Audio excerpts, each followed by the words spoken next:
The city of Pittsburgh basking in the afterglow of another Stanley Cup championship. Last night, the Pens defeat the Predators. Tonight, the Pirates host the Colorado Rockies in the first of a three-game series. And Jameson Taillon returns to the mound incredibly 5 weeks after undergoing testicular cancer surgery. Truly an amazing evening here in Pittsburgh as the Pirates get ready to take on the Colorado Rockies. Greg Brown, Bob Walk, Robbie and Smikowski with you. And Bob, it truly is remarkable to see Jameson Taillon back on the hill. It's an inspiring thing, yeah. I think, for a lot of people to see him out there this early, able to put that surgery behind him, put all the mental stuff that goes with that word cancer behind him, and get out there and show everybody that he's not going to let any of this affect his life. He's going to get on with his career, which you can see it's not very long, but it's been very good to this point. We're told no pitch limits, no restrictions. They'll just watch Jameson Taillon. Nobody really knows what to expect. We kind of expect him to go out there and pitch like he always does. Although,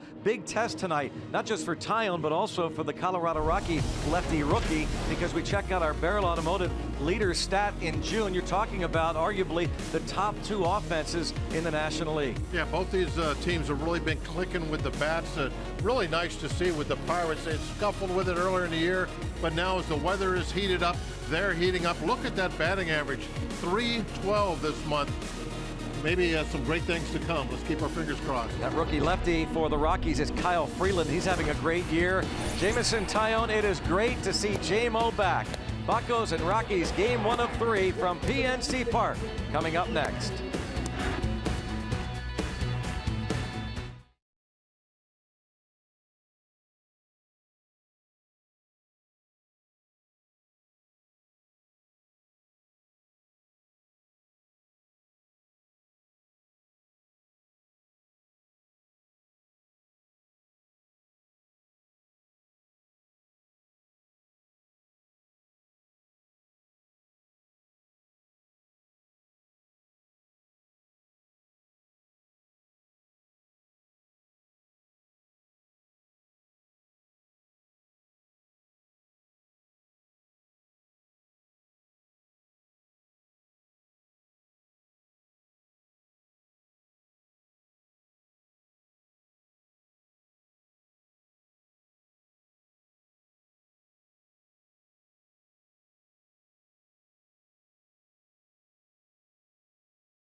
So I'm extremely blessed to be around so many great people. Pretty unbelievable community, the tight-knit group that is.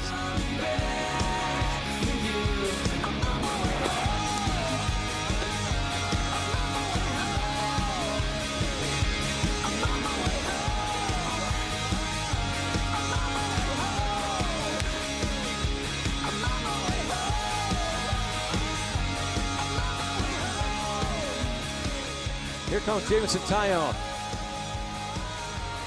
Onto a big league mound after making 3 rehab starts down in the minors. And Jameson Taillon will not just be back on the major league mound, but we just talked about moments ago facing one of the top offenses in all of baseball. So quite a test for him and the Pirates. Pirates get that bad taste out of their mouths. The two real disappointing games last week in Baltimore, and then dropping the first two against the Marlins. They looked like they were able to right the ship over the weekend against the Fish. The new look bullpen with Felipe Rivero getting the last 4 outs both games. To check out Buddy Black's lineup for the Colorado Rockies. Charlie Blackmon, a 9-game hitting streak and an average of .337 with 15 homers and 53 RBIs from a leadoff spot. DJ LeMahieu is next. Then Nolan Arenado and Mark Reynolds having a great year at first. Cargo in right. Ian Desmond is the left fielder with Trevor Story at short. Tony Walters and Kyle Freeland the starting 9 for the 41-24 Colorado Rockies. Take a look at Jameson's numbers for the season. He had 6 starts before going on the disabled list with a 2-1 record, .331 ERA. From a baseball standpoint, Greg, this is a nice addition to the starting rotation. Yeah, that's so true. Nice addition indeed. And catching is Elias Diaz. To make room for Taillon, the Pirates option back down Phil Gosselin. Charlie Blackmon. Ball 1. 95, yep. Good pop on that fastball.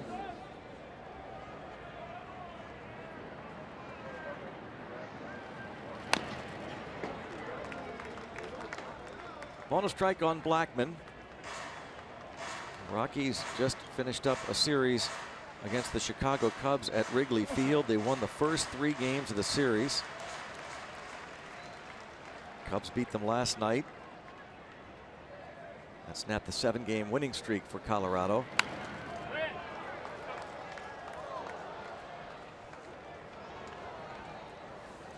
Jameson's always has that. Ed Hickok's behind the plate. Ron Culpa at first. Chris Conroy at second. The crew chief at third base is Jerry Meals. Taillon has the look of a guy that's just going about his business. He's always had that stoic look about him, and it's just incredible to watch him tonight and think of the emotions that he has to be feeling, especially in this first inning, first hitter, and he just looks the same as always.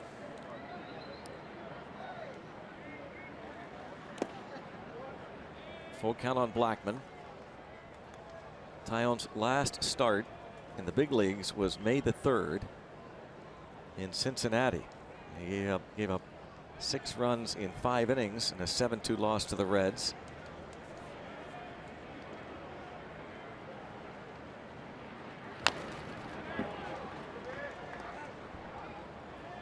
Had a tremendous month of April.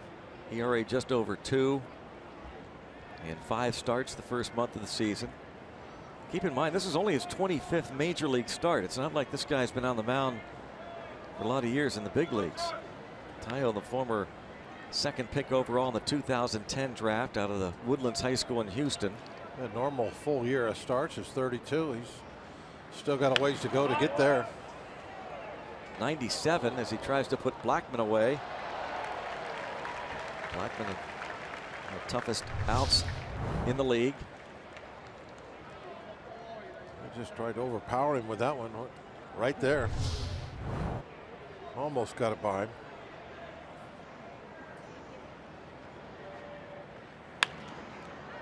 And another foul. So quite a challenge. The very first batter he faces, Charlie Blackmon. 8 pitches into this first start back.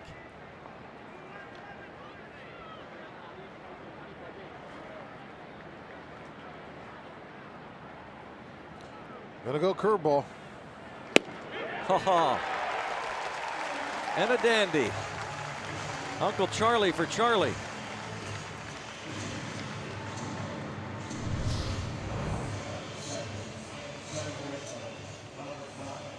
Makes a great 3-2 pitch.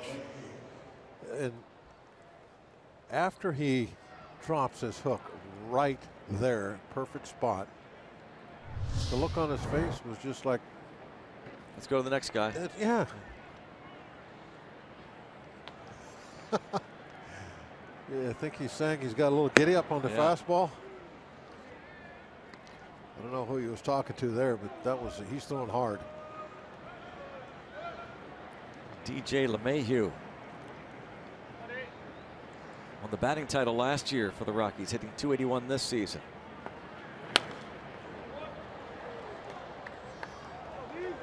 Nobody they're getting some fastballs, but nobody's getting around on them. Rivers Casino tips to win. Big night for the first rounders. I got a lot of faith in Tyone. I think he's going to do a great job. Obviously, as a first rounder, second pick in the nation. And then I got a good feeling about Kutch. Kutch is kind of back to himself with that bat. He's swinging it really good right now. Got a left-hander out on the mound. It's draft night, Greg. Those two guys are going to have the big night. And I really don't expect Tyone. He's going to pitch well tonight, but he's not going to go 8 innings or anything like that. So I think the pin is going to have to play a big part last couple innings of this game for sure.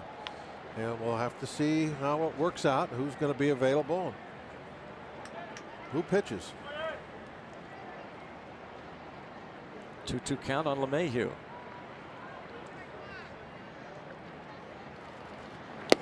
Wow. Strikes out Blackman on a curveball looking and gets LeMahieu with a 97-mile-per-hour fastball swinging.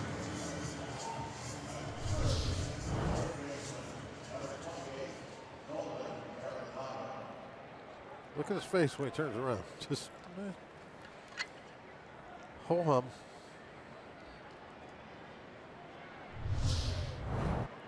Two strikeouts upon his return. Now Nolan Arenado, Rockies' third baseman. He takes a strike. Inside corner.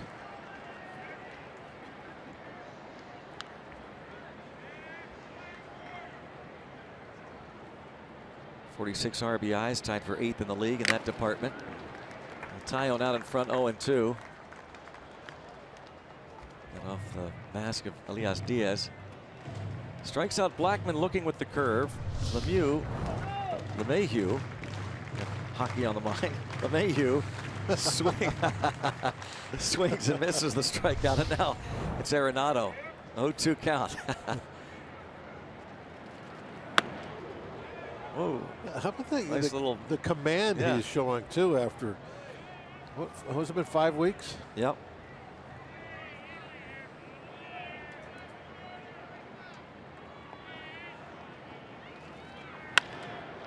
And a base hit for Arenado. Well, not a lot of command on that one. He missed a spot, threw it right down the middle.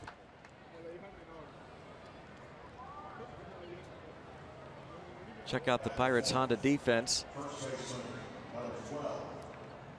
Adam Frazier gets the night off. Josh Harrison is in left, so Max Moroff gets the start at second base. Jordy Mercer is double play partner. David Freese, Jose Osuna on the corners. And we mentioned Andrew McCutchen and Gregory Polanco is in right field. There's Jay Hay in left. Elias Diaz catches Tyone. Here is Mark Reynolds, who's 10th in the league in hitting. .314 average, 17 homers, tied for 3rd in the senior circuit, and 54 runs batted in. Still striking out quite a bit, 61 Ks. His batting average on balls put in play must be pretty high, huh? With the 61 strikeouts. A little bit better in terms of the strikeouts for Reynolds this year over his career. Yeah, relatively speaking, compared to it. Bad. This 33-year-old.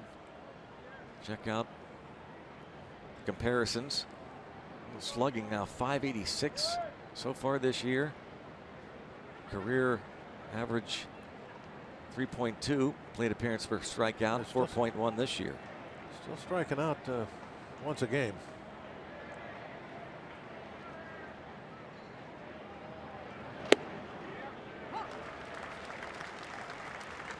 And Tyone in front of Reynolds. 1 ball, 2 strikes. I think who it was. I think it was Jim Edmonds. I was always Amazing, because he was a guy that had quite a few strikeouts, but always the high batting average to go with it. So when he is hitting it in play, he's getting a lot of hits. Runner goes, and a stolen base for Arenado. His second in 2 attempts.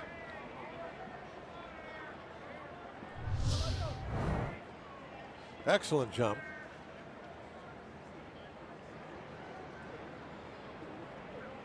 He had such a good jump, he decided to take a look over his shoulder to see what was going on. And obviously with 54 RBIs, second in the league, Reynolds does a great job in these situations. Runners in scoring position. The Diamondbacks' Jake Lamb leads everybody with 57 runs knocked home. Buddy Black in his first year as the manager of these Colorado Rockies after 9 seasons in San Diego.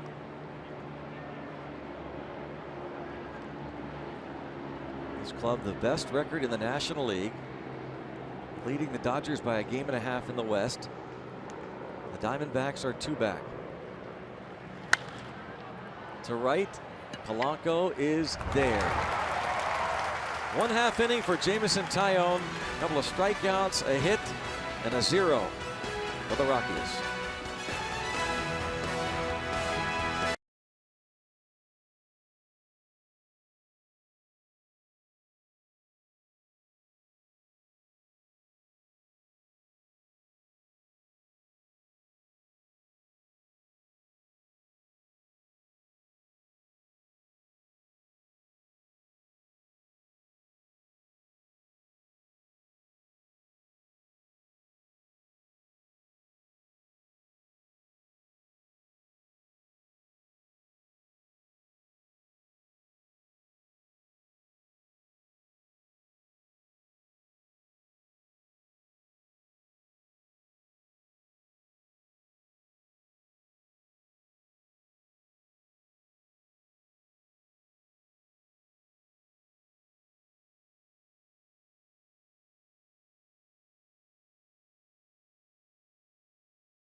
Jameson Taillon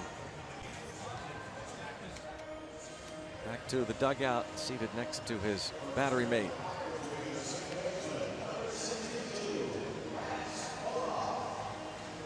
Now the Pirates starting lineup for the first time. Max Moroff will hit leadoff.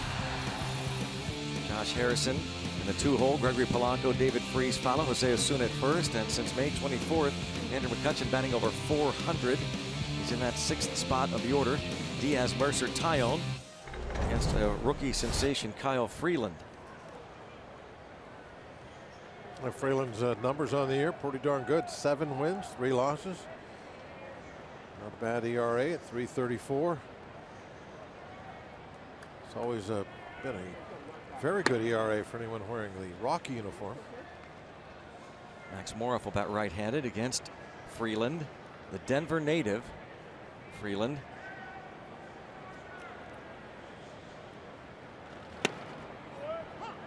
Moroff, 17 at bats. Second stint with the Pirates this year.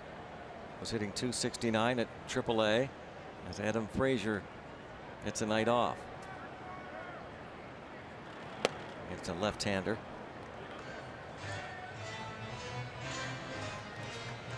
Two and 1 on Moroff. 13 home runs, 42 AAA games.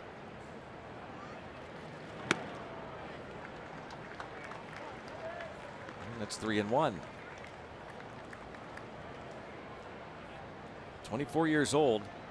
Yep, a native of Denver. And they drafted him in the 1st round out of the University of Evansville. 3 years ago. Ball 4. Leadoff walk.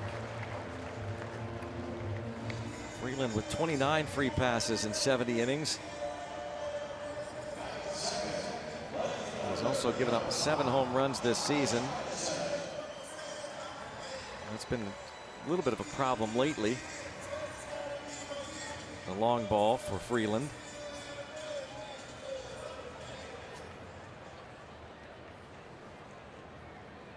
Pirates, by the way, haven't hit a home run in 175 consecutive plate appearances. That's the longest active streak going. I was really surprised they didn't get one out of here yesterday. I thought the conditions were perfect. A real hot and warm day with the wind blowing straight out to center field.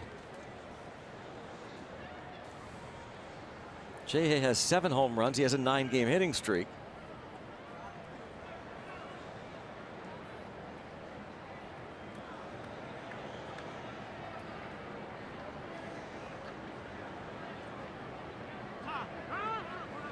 Time called.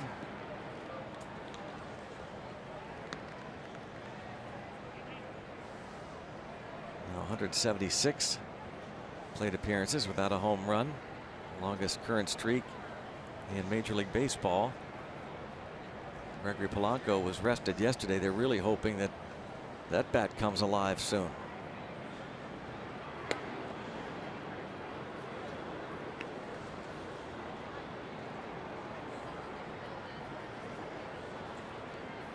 Freeland paying attention to Moroff.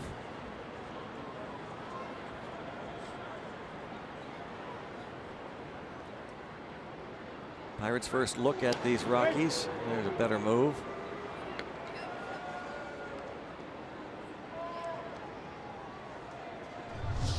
A little step off move. The lefty normally has that leg kick, so runners can get off there quite a bit because they think, well, I can take a one-way lead. As soon as I see him kick, I'll start leaning back toward the bag and nobody will get me. So to counteract that, a lot of left-handers come off with that, or come up with that step-off move. So there's no deception. They're just trying to have some quickness.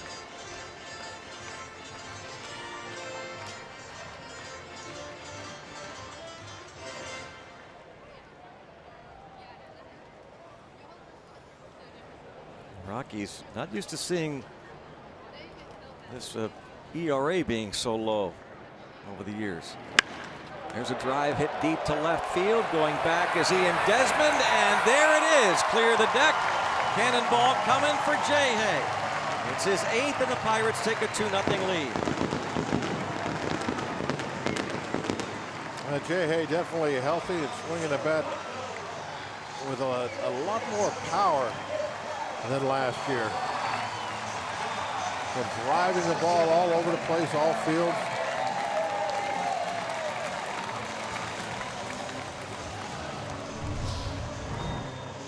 He's on pace for 20 home run season. At 13 3 years ago, his career high, and he pretty much knew it as soon as he hit it. A 10-game hitting streak for Josh Harrison.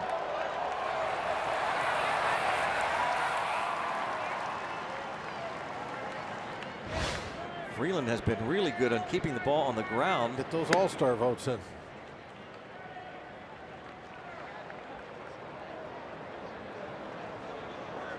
Like to see Jay Hay find his way to Miami. He's putting up very good numbers. Pirates.com. Get Jay Hay into the All-Star game. Send Jay Hay to the beach. Well, Polanco to shallow left, and the shortstop Story.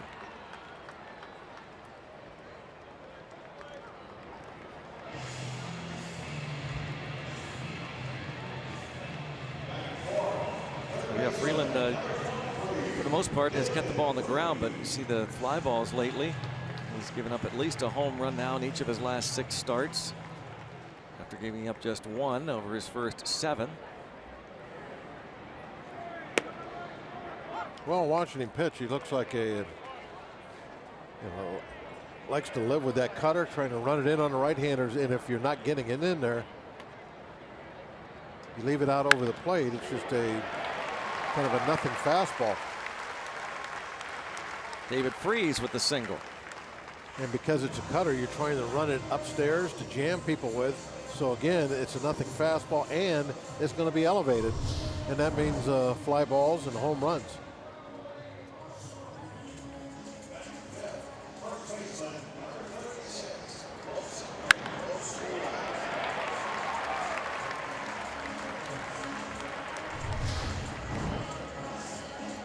David Freese has been hitting over 350 over his last week and a half.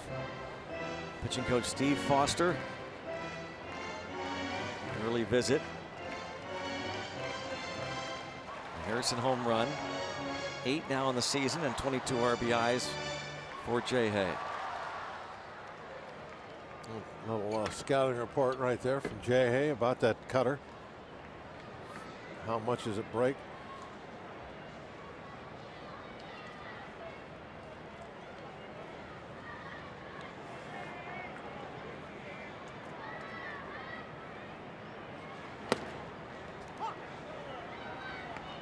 Osuna hit third yesterday in place of Gregory Polanco. Played right field and had a couple of hits. Scored a run, part of the 2-run first that led to the 3-1 victory over the Marlins.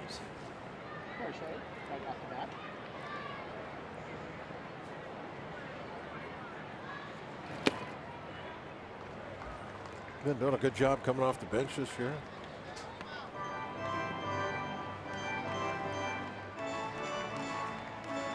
Good in the outfield, good at first base.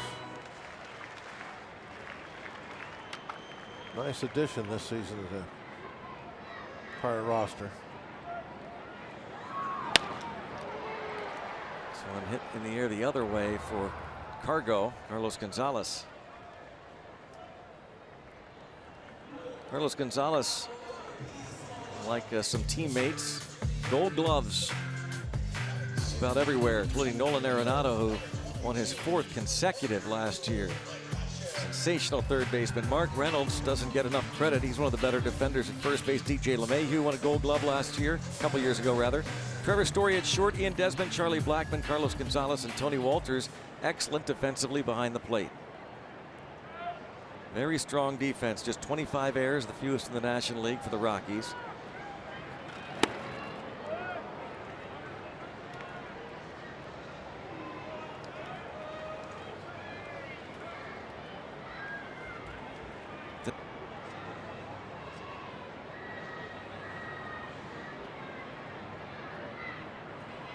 And 1. To third, there's Arenado. Takes care of McCutchen, but Josh Harrison, after the leadoff walk to Max Moroff, he goes deep for the 8th time this season and gives the Pirates an early lead.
Penguins winning second straight Stanley Cup last night in Nashville. Parade coming up on Wednesday. Point Park University tweets about Jameson Taillon just being on the mound tonight. Unbelievably impressive and inspirational.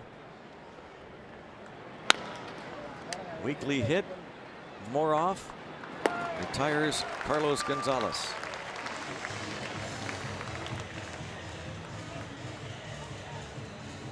Taillon had the testicular cancer surgery 5 weeks ago, and they're thankful. He's thankful certainly that they was caught early, but he will still need constant surveillance for the foreseeable future. That's understandable, constantly being checked.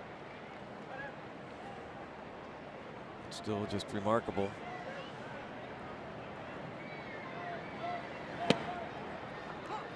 Cool to hear Chad Bettis, who's on the disabled list after undergoing testicular cancer surgery and was in spring training, started to pitch for the Rockies, and it was discovered that some of the cancer had returned, so he has undergone chemotherapy. We'll hear from Chad Bettis, who reached out to Jameson Taillon. Desmond is going to be retired, 6'3".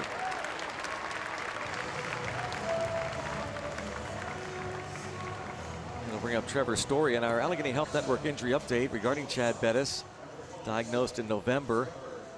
Surgery soon afterward. Cancer returned this spring and underwent chemotherapy, which was finished about a month ago. He started the conditioning program. He is with the team and hoping to get going in terms of rehab assignments soon. There's Buddy Black, the former big league pitcher, brought on board, replaced Walt Weiss.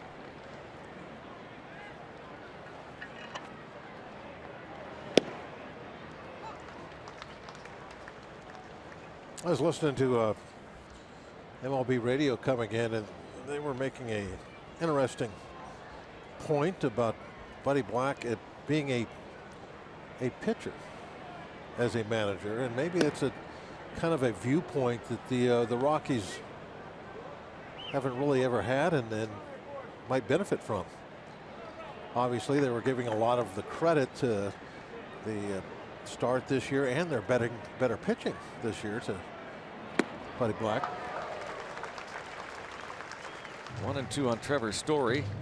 Yeah, it's pretty remarkable what this pitching staff has done. And again, we take a look at this curveball. It's, I'm watching all the pitches that Taillon is throwing, and it looks like he's been pitching every 5 days for the last month and a half. He is something.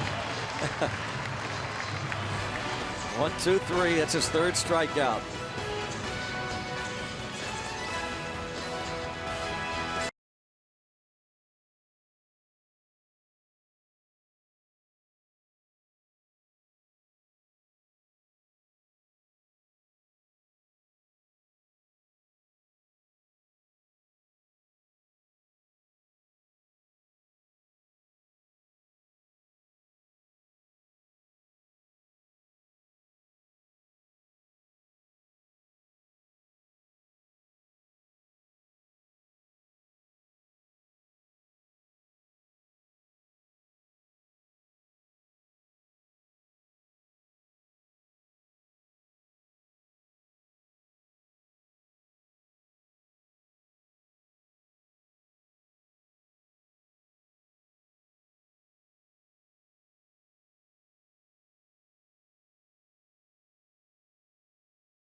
The bottom of the second inning.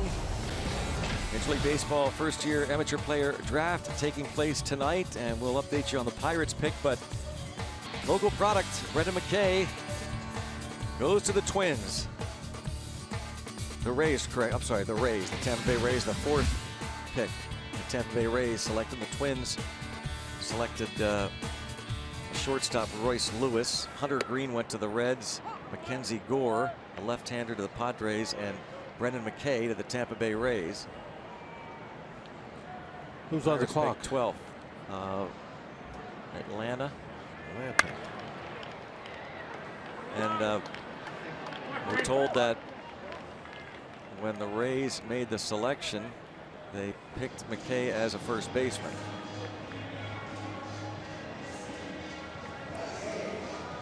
Brendan McKay, Blackhawk High School, back-to-back John Olerud Award winner.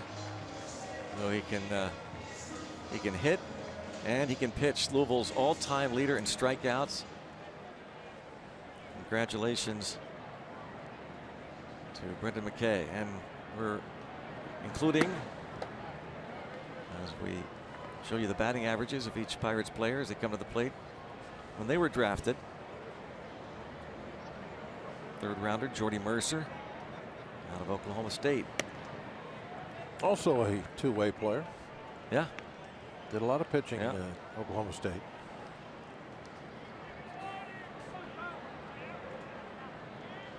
Closer, right? Mm-hmm.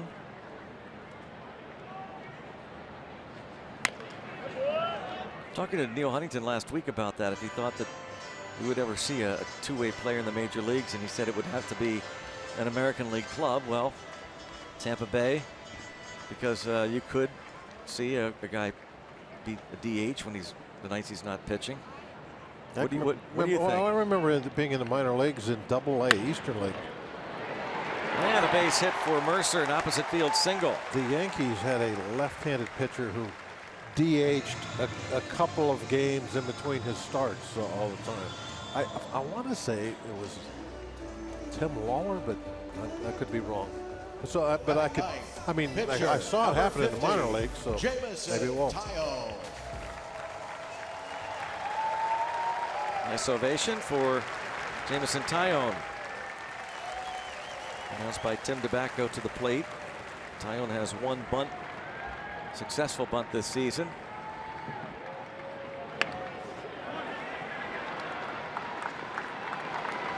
Well, like you said, ho hum. Yeah. Go to the mound, pitch, go to the plate, bunt. Doesn't matter. It's like he has been going out there every 5 days and nothing's changed. Still very good at whatever he does on that baseball field.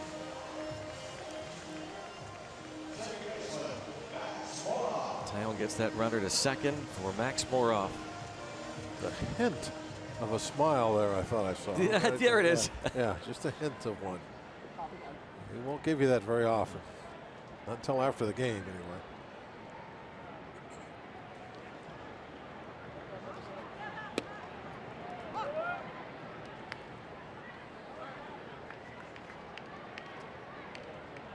Moroff with Mercer at second and 2 outs.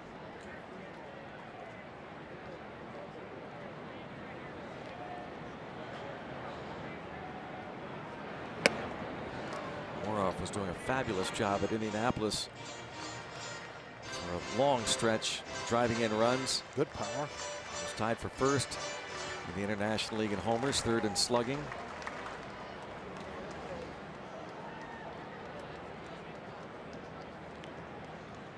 Not a real big guy. The power number is kind of surprising.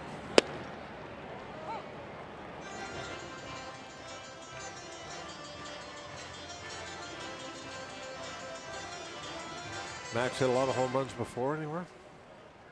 Coming up the ladder? No.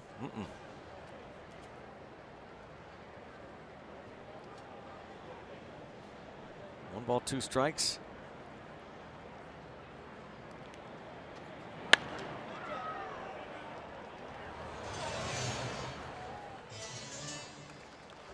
'16th round pick. Might have seen on your screen there. A lot of clubs assumed that he was going to honor his commitment to the University of Central Florida. The Pirates drafted him in the 16th round and signed Moroff.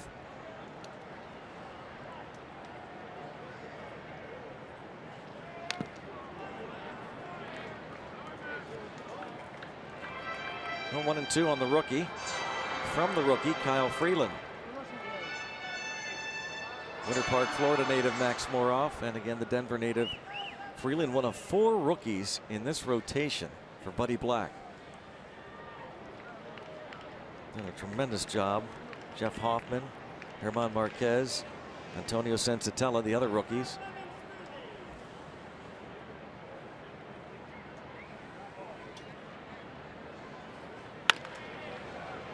Story.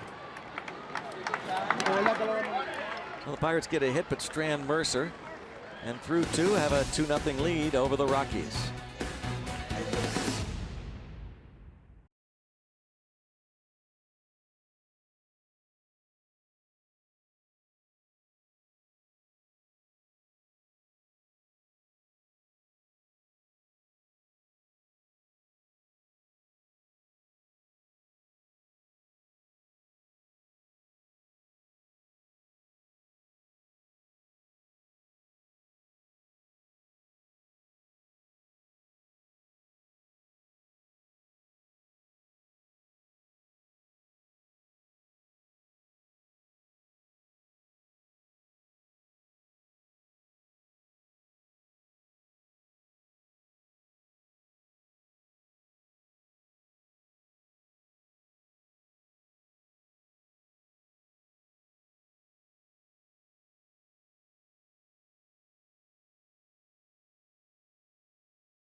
Here at PNC Park, I'm Robbie. It's Mikowski. Well, Rockies pitcher Chad Bettis underwent testicular cancer surgery back in November and was recently put in touch with Pirates pitcher Jameson Taillon. And earlier, Bettis discussed the conversations the two had via text message. He'd just gotten through surgery and, you know, starting his rehab or recovery or whatever from that. So I didn't want to press, you know. And then the last text message, he was just like uplifted by it, you know. I think he in a text message he sent me, he said that it had given him chills, but it's true, you know. I think we'd both gone through it, and I think it's just a little bit different that he had to go through it in the season. You know, it's quite a community, the baseball community, as you guys well know. Greg, when you talk about these guys, it was John Kruk, former Major League All-Star, was in touch with Jameson Taillon. So was Lance Armstrong, the famous bicyclist. And today is a victory, I think, for a lot of people, including Chad Bettis right now being interviewed by Root Sports Rocky Mountain on live television. It's really a victory, not only for these two to be working their way back to the mound, but I think for anyone who has undergone cancer surgery. And I'm sure those two guys are serving as quite the inspirations for anyone else who's been through it. Yeah, agreed. And we don't know, obviously, Chad Bettis as well as we do Jameson Taillon, but that's an inspirational guy there in the dugout. And the Instagram that Chad Bettis sent out, just got done the last day of chemo, thanking everyone for support and prayers. That was back on May the 16th.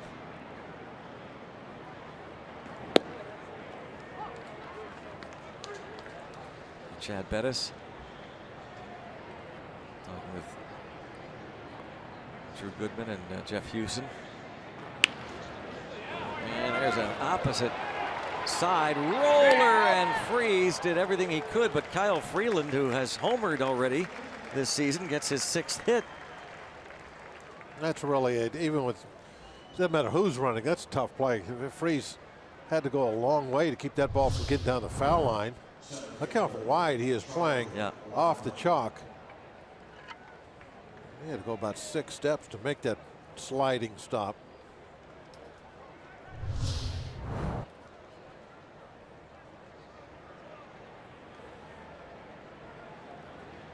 One thing about those rookie pitchers, they hustle down that line.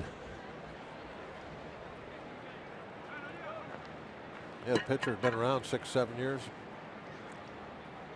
Might have a shot at him there. And now Charlie Blackmon.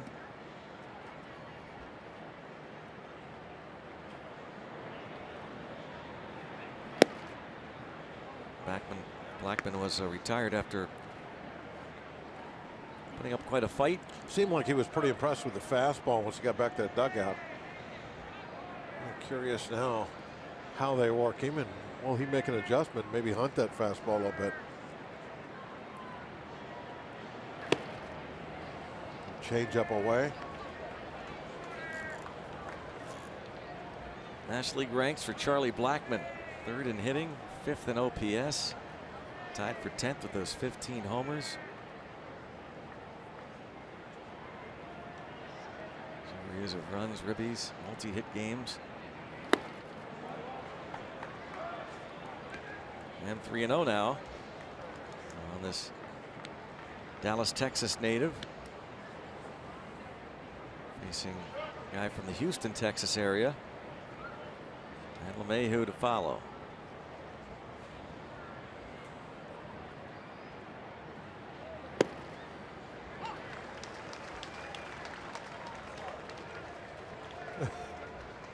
.30. That's 97 at the knees on the block outside.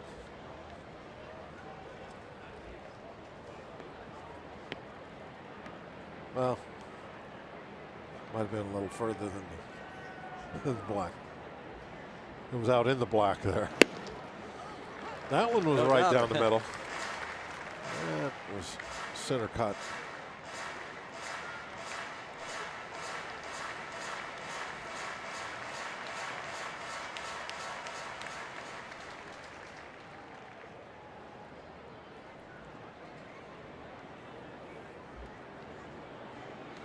Three balls, 2 strikes. And a walk to Blackmon puts 2 aboard for LeMahieu. Jamison could see that. That's about as much emotion as he'll show after a bad pitch. Just a little slight grimace. Point Park University tweets: the Penguins and the Pirates have gone back and forth on their Twitter accounts, raising the Stanley Cup. How about we raise the Jolly Roger tomorrow? The Pens will be here with the cup. A party tomorrow night. Pre-game first pitch with some of the players, and Lord Stanley will be on hand. Bounce to Freeze. 1, 2. That takes care of that.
Sports Sports is brought to you by Allegheny Health Network, the largest health system rated #1 in the region for all the things that matter most.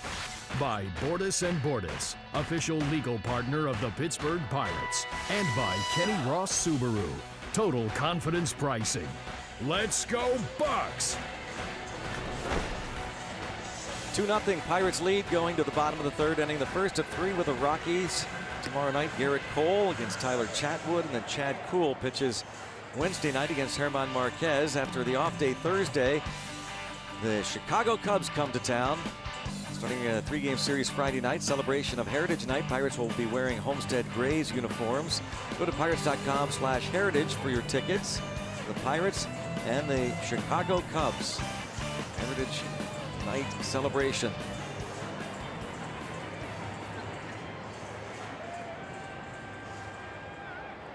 Josh Harrison will lead things off, and we've heard from Jay Hay and Andrew McCutchen and Josh Bell about the history of the Negro Leagues and really the rich history at Pittsburgh played in the Negro Leagues. Pittsburgh Crawfords, Homestead Grays, and some of the greatest players that ever played the game. Mentioned Josh Harrison, possibility of his second trip to an All-Star game. Now a 10-game hitting streak. His 8th home run of the year in the first inning. Jay Hay went in 2014 to the Midsummer Classic. Should be easy for Story. Whoop, not so easy. And look at him. He should be an all-star just for how he avoids these tags. How can you not have him go to an all-star game? It's unbelievable. It's the way he plays the game. I mean, there has to be a mindset. You know what I mean, Greg? That ready at any moment to do something to beat the other guy. Take nothing for granted, and that's Jay Hay. I mean, how many players can you think of any that pull that off? Well, you see it every now and then. It's not very rarely. Oh, that's what I'm saying. Now and then, at most. It's incredible how often he does it. You see occasional player avoid a tag, but he's perfected it. He's looking for it. Yeah. I mean, he's running down there. It's a routine ground ball. Okay, you're going to be out every single time, right? Yep. But if you're running down there and you're looking, maybe it's going to be a bad throw. So you react to it immediately. If you got to think about it, it's too late. He's already run this stuff through his mind way before it's ever happened. He's Andrew McCutchen tried to avoid a tag yesterday at the plate.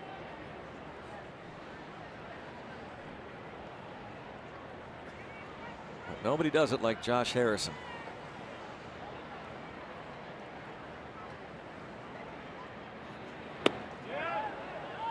Home plate umpire Ed Hickok says Polanco offered.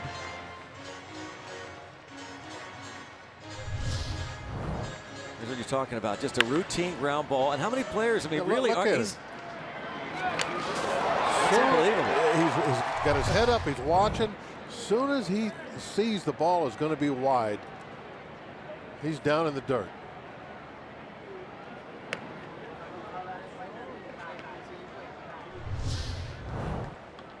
And here's another thing, Greg. For every time you see this happen, you see 100 useless headfirst slides in the first place.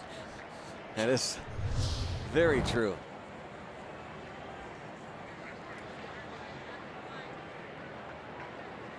Nobody's trying to avoid anything. And nice play by LeMahieu to range over and field that ground ball.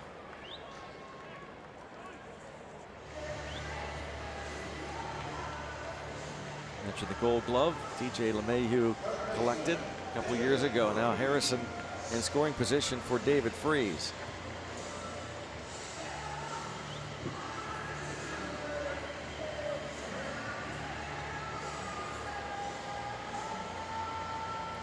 You know, I kind of feel sorry for J.A. on days he has to play or nights has to play the outfield.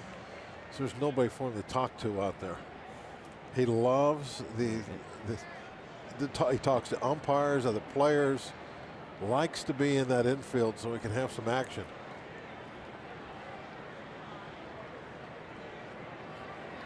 I think he, in particular, an instance like this where he could go out in the infield and talk about this exact play we just saw, recreate it, discuss how he did it, what he was thinking. Oh, yeah. But yeah, he'll be going out to left field. He won't be able to tell anybody about it.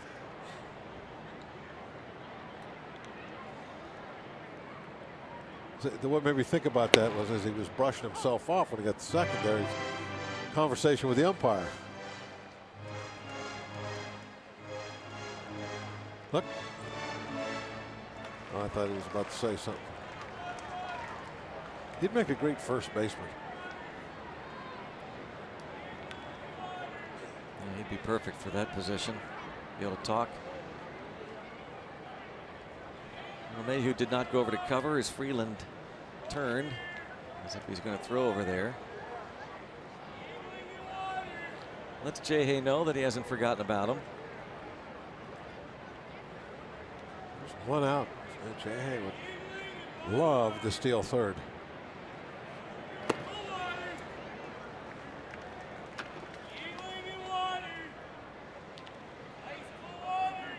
Freeland, this is just his 13th major league start. Beautiful night to be on the water.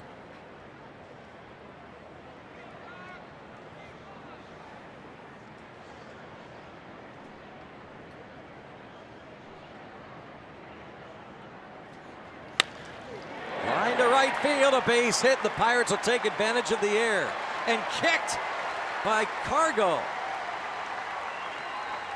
Freeze probably ends up with a double anyway, so that might not matter in the official scoring, but Josh Harrison's ability to avoid that tag, the error on Story, and he scores on the double by Freeze. His ability as a baseball player has put the Pirates up 3-0. It's a J.A. night. When was J.A. drafted, by the way? What round?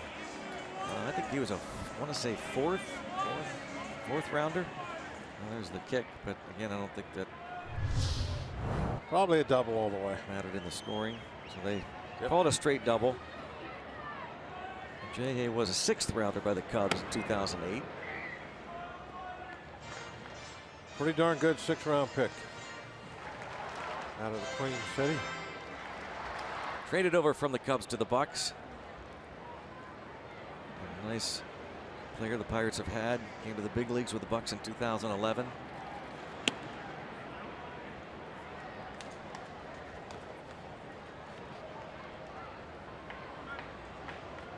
Osuna lined out to Carlos Gonzalez in right field in the first.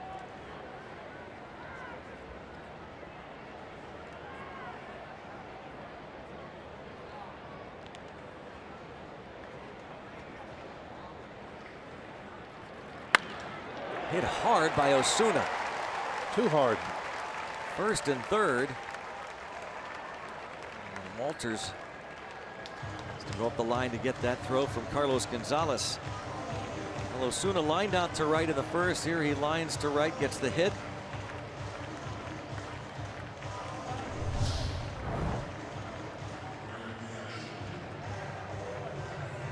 Another elevated, that could have been a cutter.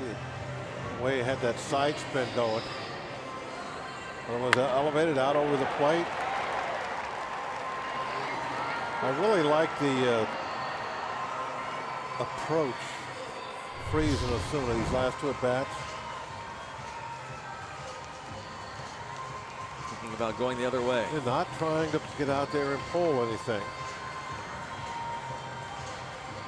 If they're going to stay out over the plate, away, outside corner, you have to hit it that direction. Up the middle, okay, but most of the time, you are going to roll over and you're going to put that ball on the ground and you try to pull something away.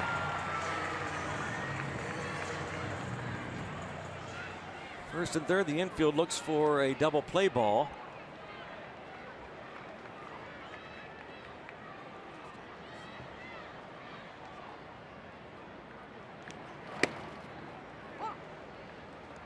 McCutchen looks to avoid hitting into that double play and going back to that approach we've just like the seen last two from guys. Freese and Osuna. First pitch stayed away from him. That's the ball you want to line drive right field.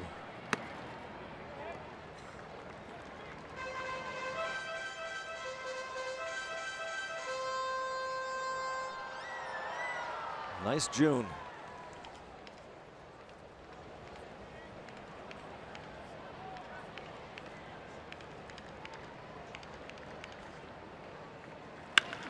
Oh, hits hard into left field, an RBI single for McCutchen. 4-0 Pirates. That came to the inside half the plate. Kutch blistered that ball. RBI number 32 on the season for Andrew McCutchen. Right on the inside half. Like they were trying to hit the inside corner.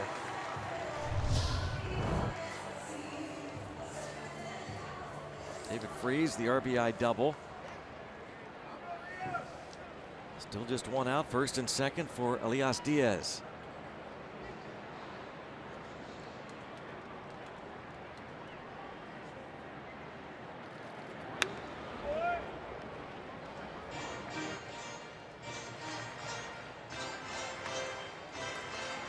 .35 at-bats on the season, a homer and 10 ribbies.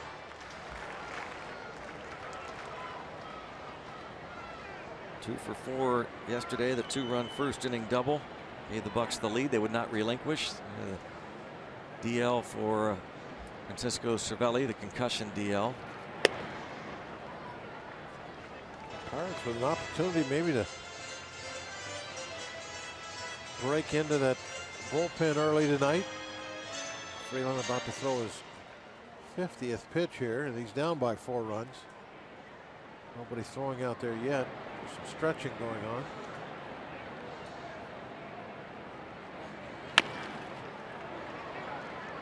Freeland going to throw to third and get the out there. 2 down.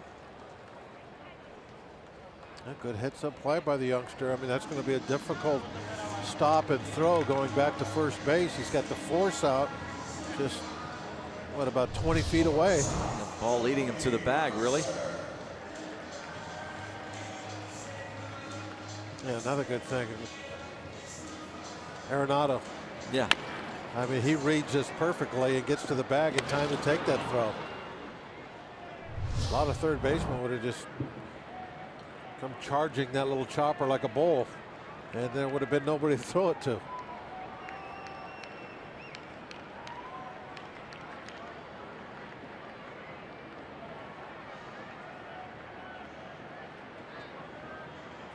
Jordy Mercer continues his hot hitting. In the last 3 weeks, he's batting close to 400.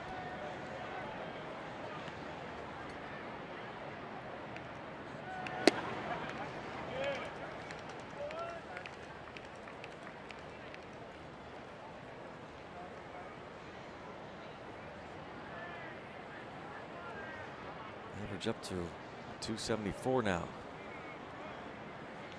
Look at that, since May 22nd. And what a pace he's on. Arenado, look. Well, that guy's ridiculous. That is just unreal. He is just unbelievable. Nolan Arenado. 4-0 Pirates get a couple.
for the Toyota all-wheel drive RAV 4th inning.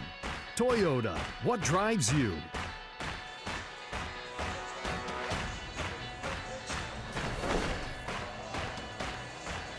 Well, Jay Hay has some time to chat with his buddy Andrew McCutchen on their way out to the outfield. Not a long chat. Nolan Arenado. Here's the play. Hey, backing up, trying to get away from the baseball so he could get a longer hop. Because he's reading it off the bat. And he knows that if he just stands his ground, he's going to get a tough in-between hop. So he backs away from it. He plays it off a little bit to the side so he can really get a good look at that hop. He is a very good defensive third baseman. No doubt about that. First third baseman in Major League history and the first National Leaguer at any position to win a Gold Glove in his first 4 big league seasons. And by the way, he can hit. Drove in 133 runs last year, 41 homers. Mike Schmidt-like. Yeah. Lots of Gold Gloves and lots of home runs. First National League player to lead the league in homers and RBIs in consecutive years since Mike Schmidt in 1980 and 81. Bob's former teammate. 3-1 on Nolan Arenado.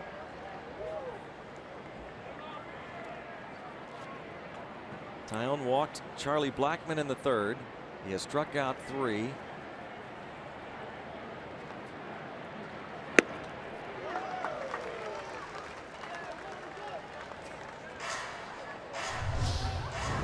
Three-1 fastball. Hitter's looking for it. You know you got a good one when you get swings and misses on that count. Says no to the first sign from Diaz. And lines it to right. Goes Arenado. I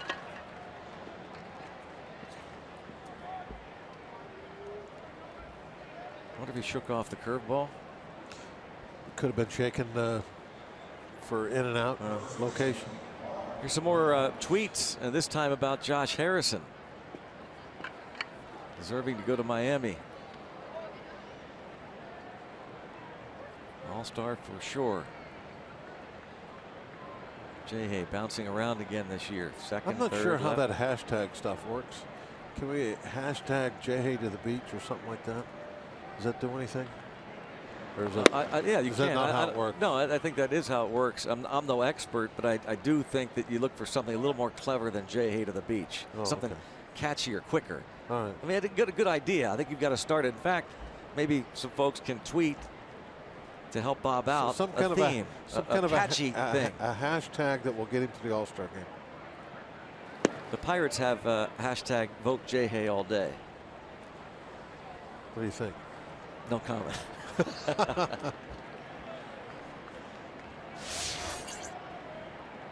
Hashtag vote Pirates. Anybody ever say pound sign anymore? You can. Steve, you and Steve both. Steve uses his car phone. He has Steve told me the other day has his car phone in his back pocket. It's a tic-tac-toe thing when I asked him about Tic-tac-toe thing? Is that what he said? Yeah. You know, the tic-tac-toe thing that they put in front of the words? Tic-tac-toe thing? He said that? No, I just made that up. I think he. But you would buy that, wouldn't you? Yeah. Yeah, it sounds like you would say that. Well, 3-1 now. But Steve is up on that stuff now. Yeah. He got rid of the flip phone about 2 years ago. Steve must like the television unis that we wear, huh? You think maybe he thought perhaps he was on TV today?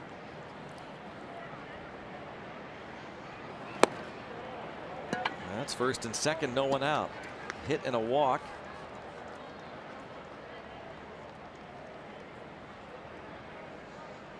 Well, the Rockies have had a man at second base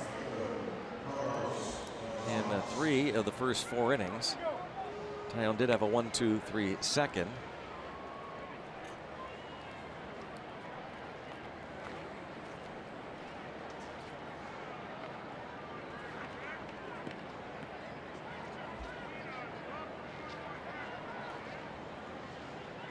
Jameson Taillon, first round pick. The Pirates have their first round selection coming up. We'll go back to the studio momentarily, and when the Bucks make that pick, you'll hear right away who that player is. Here's ball one, and now Elias Diaz is going to talk things over here with Taillon.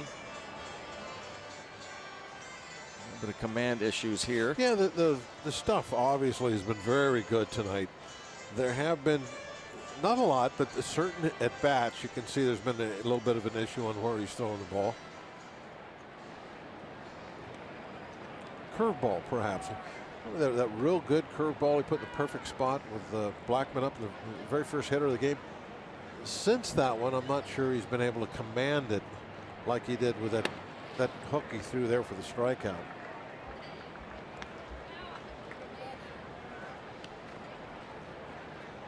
Half the time, first pitch strikes.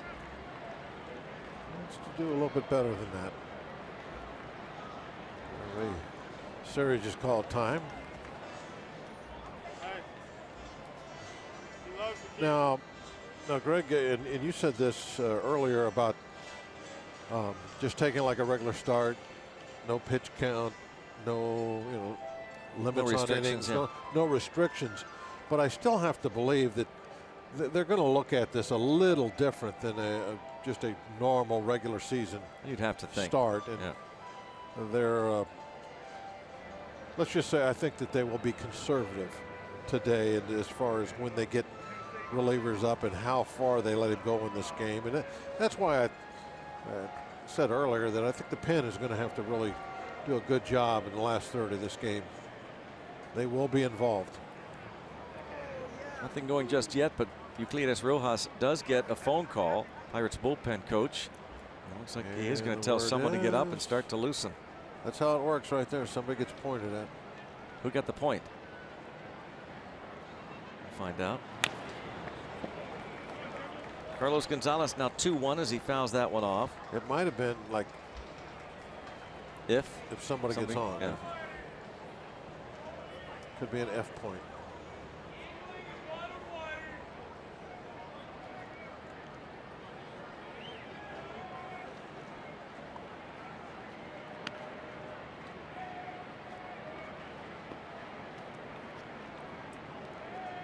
Two balls, one strike. He got Carlos Gonzalez to bounce out to Max Moroff in the second inning. And now 3-1.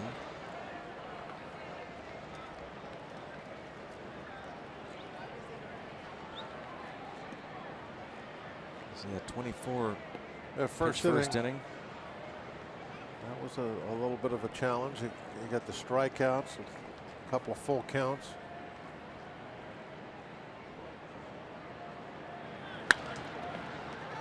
He's got this full now with the foul ball by Carlos Gonzalez. It's 3-2. He and Desmond on deck.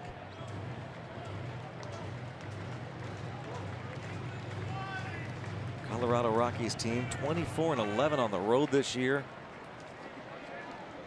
Second in the National League in hitting. Traditionally, that has always been a weakness of the Rockies, the road record.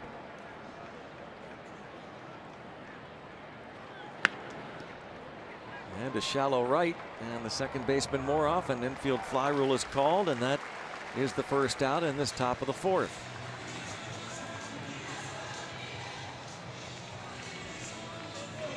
Good work there from Taillon to get Cargo to pop up. Yeah, he really had to change his swing on that off-speed pitch. They painted, cool look, huh? They painted those windows yellow. See that? Yeah, it's really cool. All the the whole town. Yeah. Gold.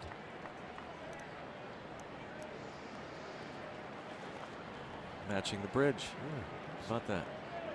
Really cool that they did that. Yep. It really does look like a painting, though.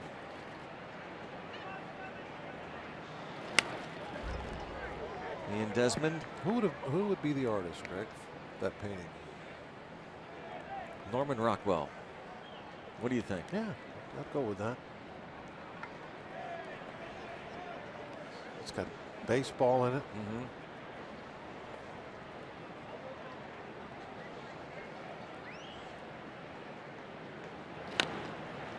you ever think when this park opened in 2001 that we would still be just kind of mystified at this unbelievable view?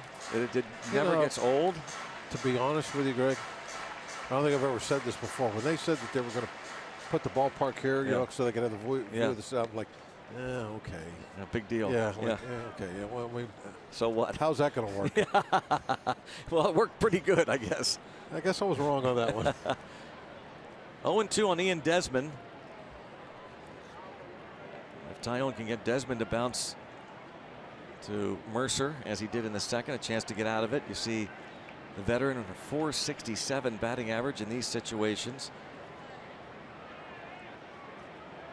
Desmond was the big free agent signing over the winter by these Rockies. 5-year, $70 million deal, the biggest free agent contract the Rockies have given any non-pitcher.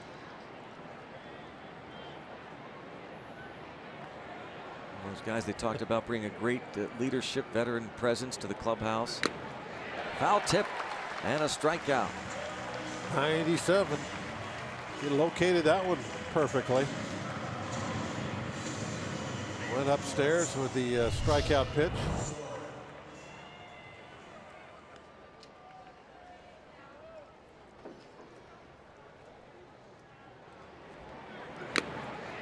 Desmond reacts, sees that Diaz. Like, why did I swing at that? 2 on and 2 outs now for Trevor Story, who really was the story the first half of the season last year. You'll remember. There's a rookie. Popped him up. Moroff. And Jamo, after the leadoff hit and walk, strands both Arenado and Reynolds. Still 4-0 Pirates.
Sunday is Father's Day, so celebrate with Dad on a Kids' Day here at PNC Park.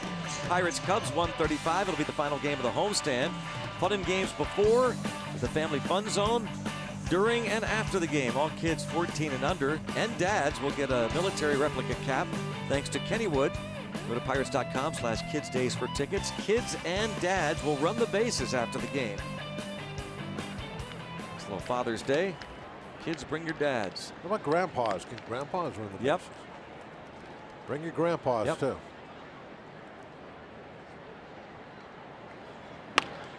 Jamison Tyone will be retired. And let's go to the studio and find out about the Pirates pick and Rob King.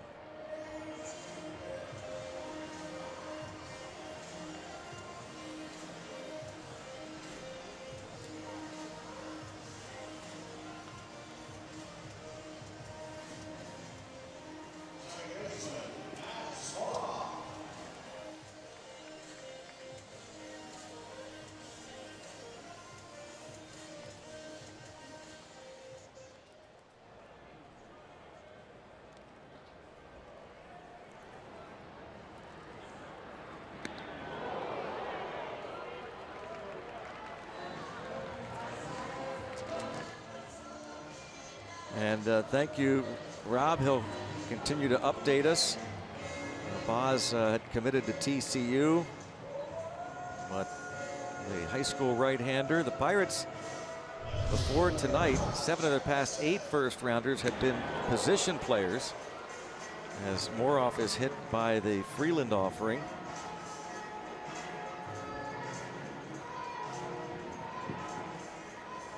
Moroff on base for a second time.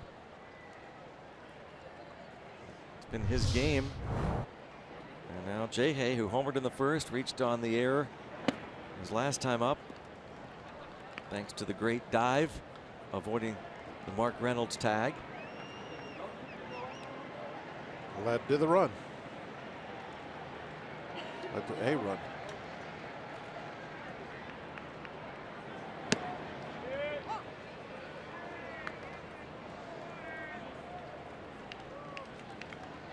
I don't think that's the real deal. Yeah, that'll be here tomorrow. You could drop that one. I don't think it would hurt it any. Yeah, the real one will be here tomorrow, right? Yep.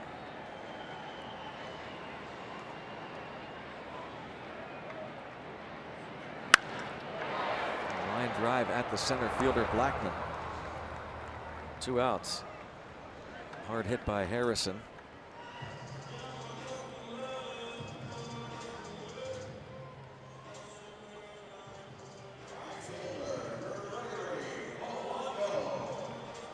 Here's Gregory Polanco 0 for 2 against Kyle Freeland.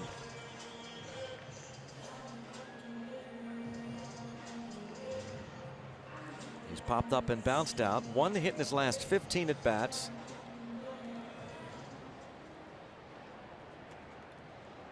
You look at the Pirate offense. I showed you at the top of the telecast. The Pirates and the Rockies really the best offenses. And now Moroff will be taking off for second. And Mark Reynolds is hurt.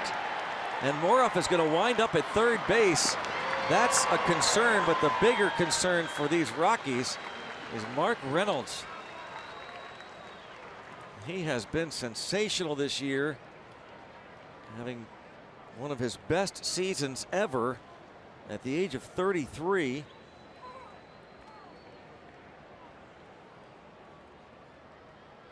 One of the Rockies trainers is out. The error on the pickoff try by Freeland has Moroff at third.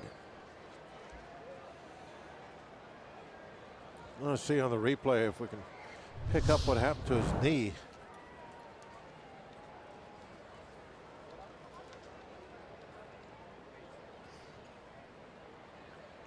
He got hyperextended right there, maybe a little bit on Max's back.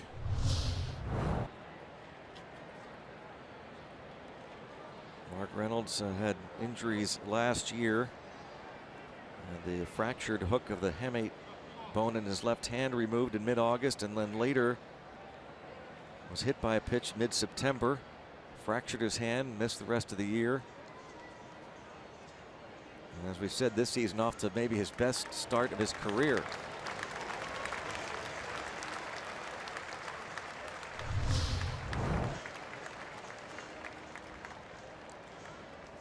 Right there.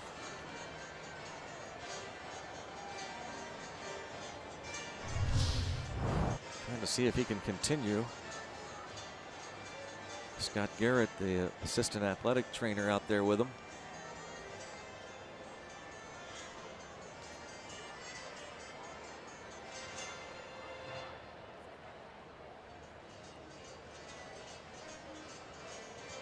Buddy Black is alongside, and at some point they're going to have to make a decision. Yeah, this has gone on taken them quite a a long long time, hasn't it?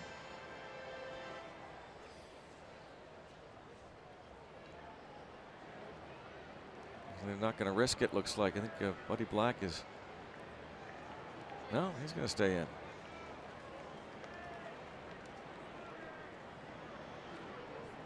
He's good to go. He's looking at the replay right now. He just looked up the scoreboard, wanted to see what had happened to his knee. Well, he knows what happened to it, but he wanted to see, I guess, how bad it looked.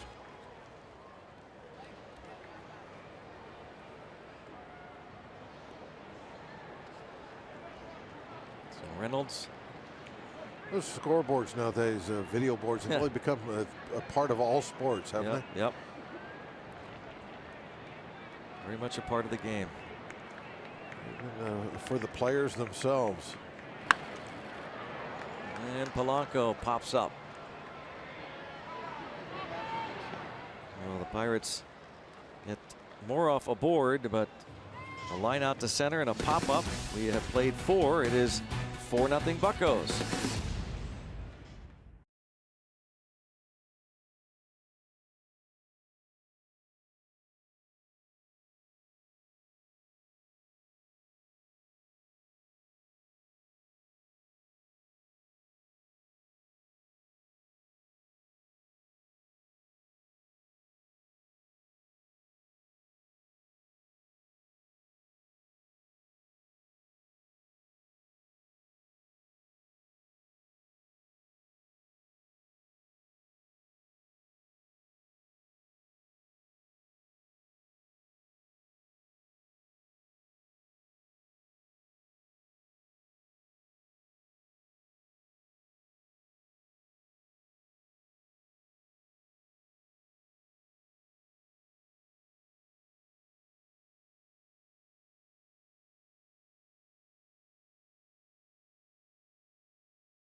He is home on that mound. He's talked about that. Jameson Taillon, 5 weeks after undergoing testicular cancer surgery.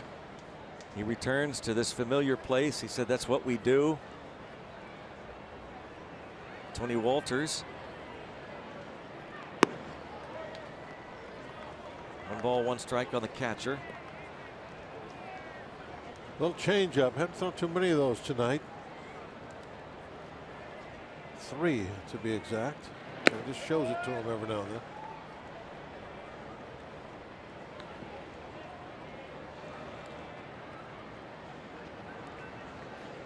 He's walked a couple. He has struck out 4. He's given up 3 hits. 1 an infield single. And this ball bounces off the side of the mound. Mercer onto Osuna.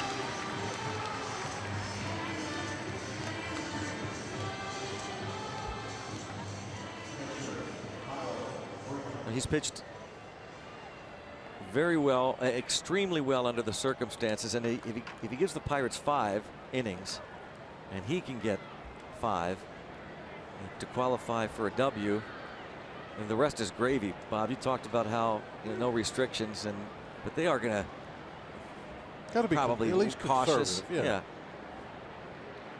So if he can get 2 more outs, the rest is gravy.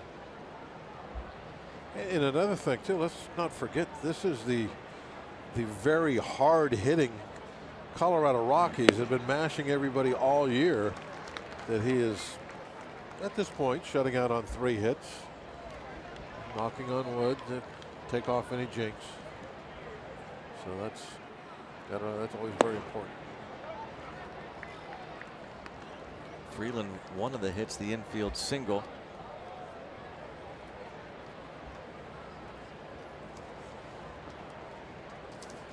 Charlie Blackmon next.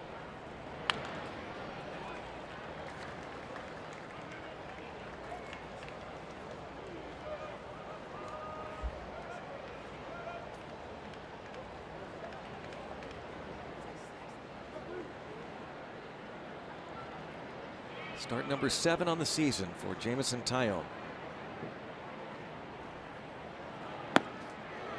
It's his mound opponent. That was a good hook there. Had everything: bite, location, and velocity. 82 miles an hour on that pitch. MLB.TV Premium is back and better than ever. Watch every out-of-market regular season game live on over 400 supported devices. Plus, get a free subscription to At Bat Premium. Blackout and other restrictions apply. Visit MLB.TV for details. Charlie Blackmon has struck out and walked. First pitch strike from Taillon.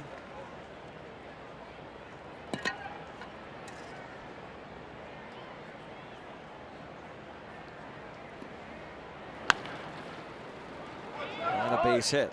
A ground single to right center.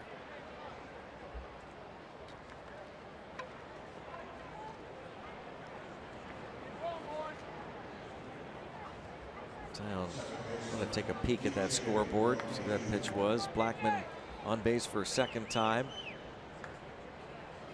It really has become almost like a tool for the players to use, hitters and pitchers in particular, to check and see where things are when they hit them, because they got an idea. Pitcher has an idea, the hitter, and to be able to have that instant feedback up there, probably really enjoy that.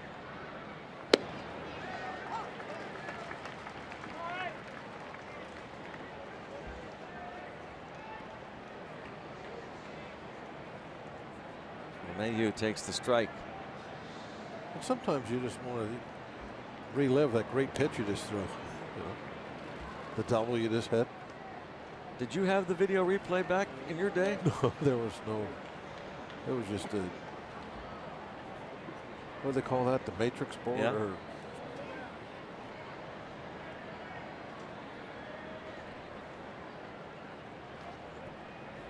it was the very beginning of that sort of thing. And there's a ground single to center field. They have had runners aboard. Taillon has had to work. About to throw pitch number 80. Bullpen phone ringing. And it is Wade LeBlanc. I think it was Wade that got pointed at Yeah, last I think time. so. He kind of hung that one belt high.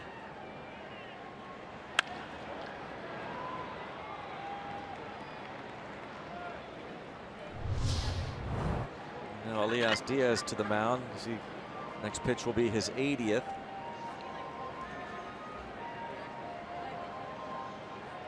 Now going to face Nolan Arenado. Ray Searage always keeps close tabs on his pitchers, but maybe more so tonight. Yeah, I think he's going to call time here. Make sure LeBlanc has plenty of time to get loose.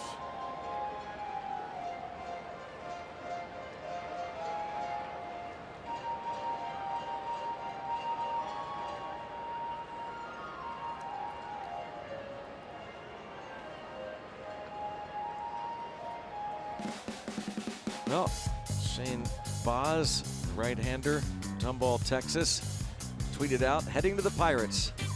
The Wizard of Baz. One of the new members of the Pirates organization. Once he is signed, Shane Baz, drafted in the first round, 12th pick overall. Jameson Taillon knows all about that.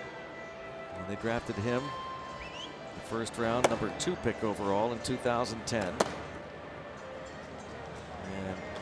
Edgar Santana joins the lefty LeBlanc. That might be an indication that if Arenado reaches, that is going to be it for Taillon, with the right-handed hitting Reynolds on deck. Then the lefty hitting Carlos Gonzalez to follow.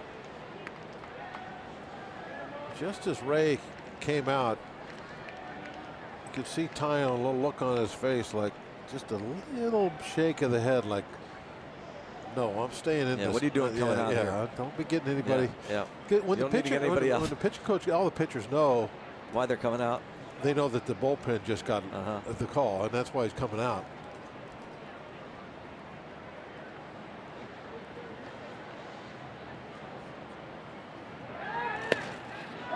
Diaz wanted to throw to first, and instead he's going to fire to third and almost got him.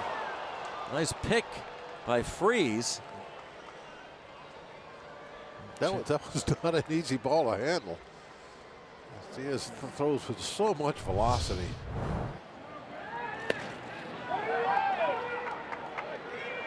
Had that pick off at first base. Play on. Pirates got burned on that play the other night. And that pickoff play.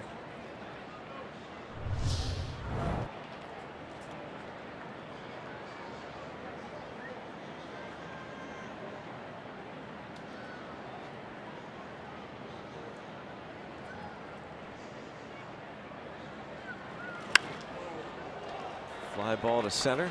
Routine. Andrew McCutchen will make the catch. Jameson Taillon goes 5 shutout innings so far. His return, 4-0 Bucks.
Bottom of the 5th inning. Wow, what a look that is.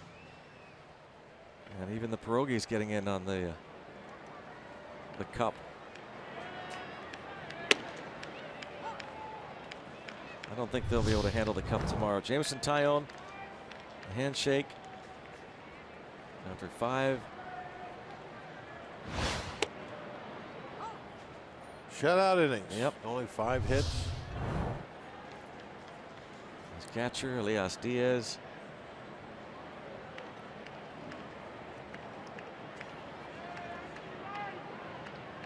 Inspirational. Freeze holds off.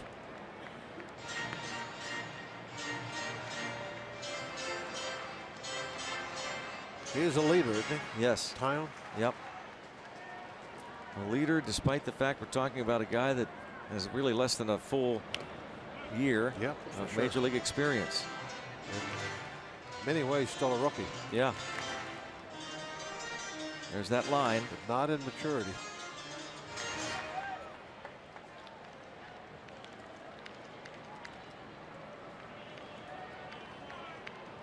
And dropped down a perfect sac bunt tonight. Yes.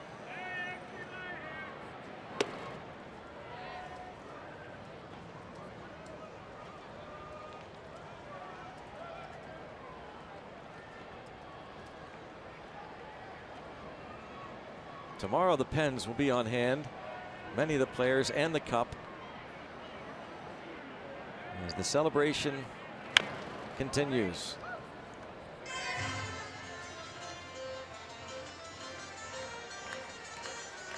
Now, is that the new? Oh, that's Saul, huh? That Pizza Saul. Penny is the new one. No one right there. There she is. Yep. Oh. I don't think she's been very popular. She gets booed a lot when she wins. Do you have any idea why? I think she has a secret relationship with Saul. What? Where'd you come up with that one? A secret relationship with Saul? Yeah, I think that's. Well, it's the guy with the that doesn't race anymore with the blue hat. Isn't that Saul? That's Pete. Oh, Pete. Potato Pete. Potato Pete. He's never been popular. Yeah. Wasn't he like away for a couple years? Yeah, that's who I'm meant to say. Yeah. Because the other day, I don't know if you remember this or not, Dave, but Potato Pete came out of nowhere, like out of the crowd, and blocked for Penny, and now he's never been seen again since that time. There's something going on. I see. They're in cahoots. And I don't think the crowd enjoyed that. And now Penny has been on the outs.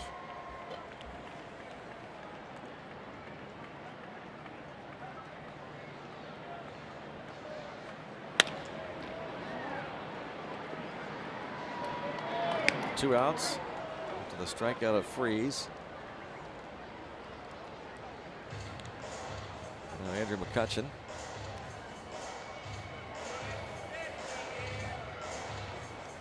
Jameson Tyon, more hugs, this time from Francisco Cervelli, and more tweets. Welcome back. Yeah, give him a standing O. You are what the city is about.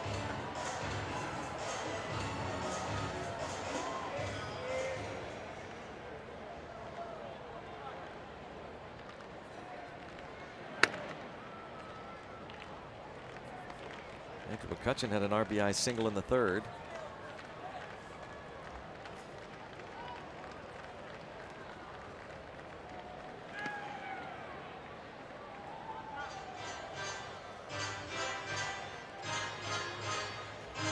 See what they do now. They've fallen behind him. They tried to come inside on him last time, and he just smoked that ball in the left field.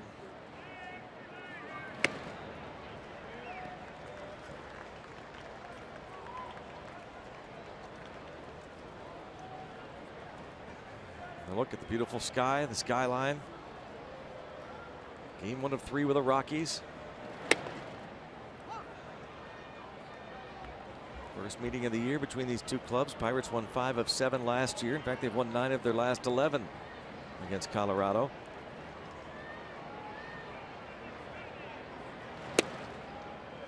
And McCutchen is on again. A 2-out walk. That's the second free pass. Freeland has also hit a batter. Garrett Cole seated there next to Jay Hay and listening, and if you're David sitting Freese next to Jay Hay, you're listening. Those three were part of a large contingent of players on hand to support Garrett Cole's charity event last night at Siena Mercado, Uncorked for a Cause. A lot of his teammates, even Jameson Tyon, by the way, was there last night. You talk about a leader. If anybody had an excuse not to go to an event last night, but supporting his buddy Tyon, along with, it seemed like just about every player was on hand. Certain guys that they're a little mild-mannered, but they show by their actions the way you're supposed to live, act.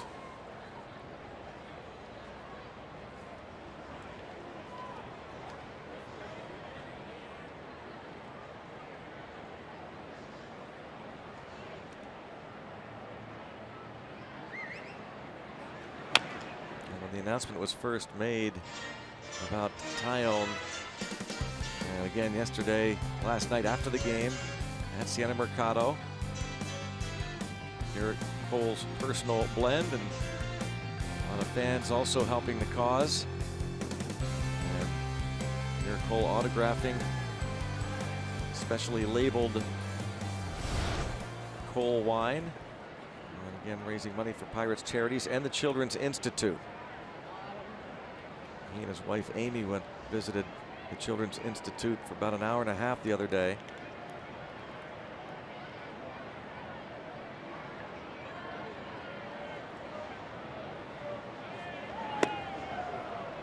Freeland strikes out Elias Diaz. Pirates up 4-0.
After a Max Moroff leadoff walk, the second batter facing Kyle Freeland. Josh Harrison homered, 8th of the year. In the third, Jay Hay pulls it off again, avoiding the tag on the high throw. Mark Reynolds, the first baseman, went down to try and get him. He couldn't. David Freese would then double home Josh Harrison. Andrew McCutchen, 2 batters later, singled home David Freese. Pirates leading 4-0, and the Jamison Tyone story continues. Oh, right from the very first hitter of the game, it dropped that 3-2 curveball in on Blackman, and you knew that he was going to be just like he always is. As I mentioned early on, that it was like watching him right after he's just thrown every 5 days for the past month. He was right there on top of everything. Every now and then you would see maybe just a couple different at-bats where the control wasn't what he really wanted. But in the end, it's all zeros, 5 hits, 5 strikeouts, I believe, just a couple of walks. Fine outing for his first shot back.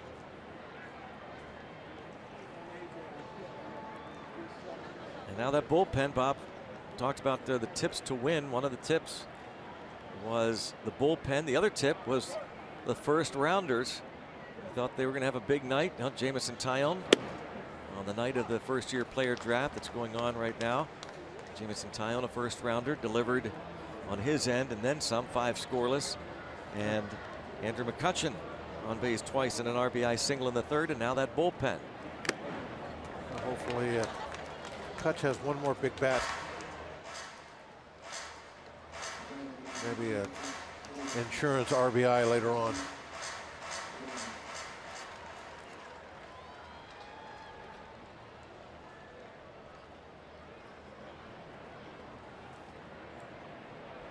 Mark Reynolds stayed in the game, and now he goes down swinging. Wade LeBlanc strikes him out to begin the 6th.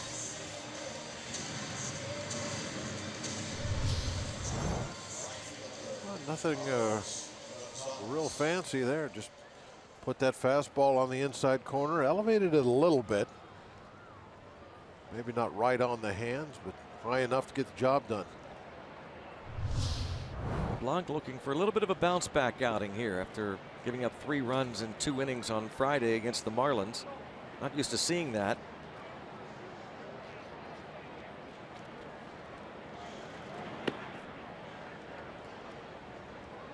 Yeah, he kind of spoiled us.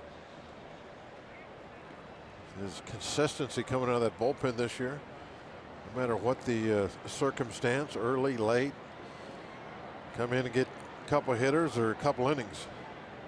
David Freese playing over toward the middle of the left side of the infield, and Jordy Mercer swung over the right side against Cargo.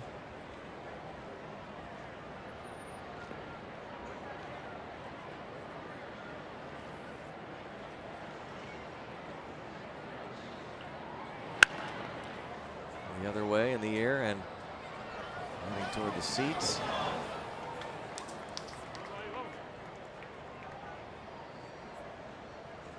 Jay Hay over to give it a look. He was playing over toward left center. He had a long run.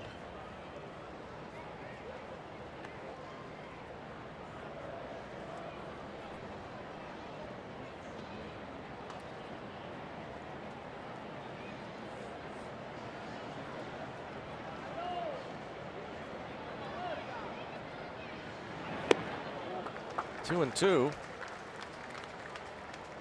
LeBlanc, a second-round pick of the Padres in 2006.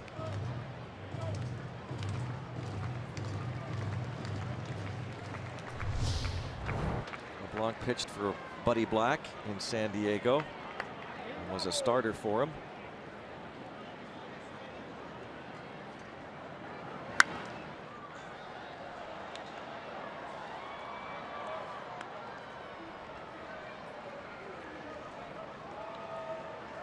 Three-time All-Star Carlos Gonzalez. A little bit of a struggle at the plate so far this season. Hit .298 last year. Drove in 100.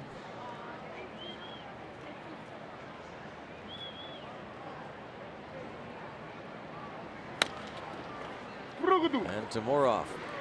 Whoa! Jose Osuna stumbled over the first base bag as he went over there. He recovered. He almost fell over the bag. Gotta watch that thing. Oh my gosh, that thing can go up and grab you. Yeah.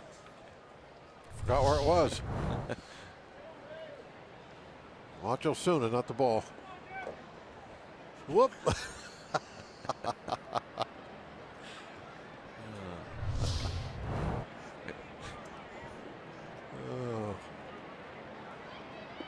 Josh Bell the night off. Jose Osuna. It's the start at first base tonight with the lefty Kyle Freeland starting. Still laughing and probably looking at his dugout, maybe hearing it even from a couple of Rockies. Jose Osuna. 0-2 on Ian Desmond now.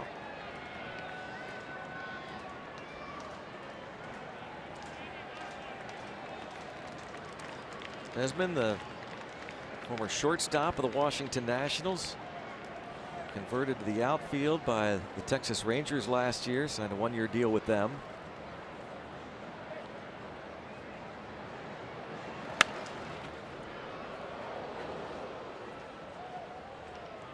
I always thought he was a pretty good shortstop when he was in Washington. Yeah.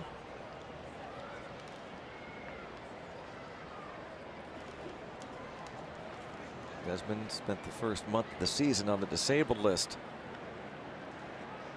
Hit by a pitch in spring training, fractured his left hand. But again, they are just praising his leadership, professionalism. You know, Greg, it's not uncommon at all anymore to see guys wear the armor on their lead arm, especially the elbow area. You would think guys would just really armor up that left hand, the bottom hand on the bat, no matter what they're right-handed or left-handed. Fair ball. And Desmond into second base with a double just over the bag.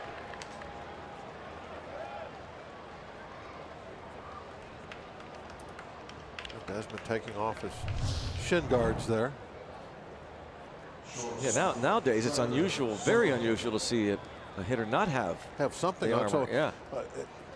And how many guys, at least a couple of times a year, we see pretty prominent players missed significant time with a broken hand after getting hit in the back of that bottom hand, whether they're left-handers or right-handers. That bottom hand, if a ball hits the back of it, you're really vulnerable. So dangerous. You know, you'd think they'd have something back there all the time. That no way anything's going to get through and break that hand. Remember Bagwell? Yeah, had like the 3 inches of padding. It was huge. There must be some, because he must be restrictive in some way, got it, shape, or form. He had got broken it 3 or 4 times. Yeah, twice I know of. So that eventually he went with just a big, huge pad stuck right on the back of his hand, and wasn't going to have it happen again. Trevor Story wearing that sleeve. And that's hit hard to the left. Runner going to be waved. Jay Hayes' throw to the plate cut off, and that makes it 4-1. Desmond doubles over the first base bag. Story rips a single to left, his 23rd RBI.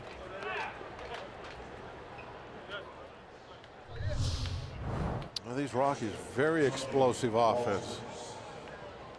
You can't feel comfortable with any kind of a lead as long as there's significant time left in a game.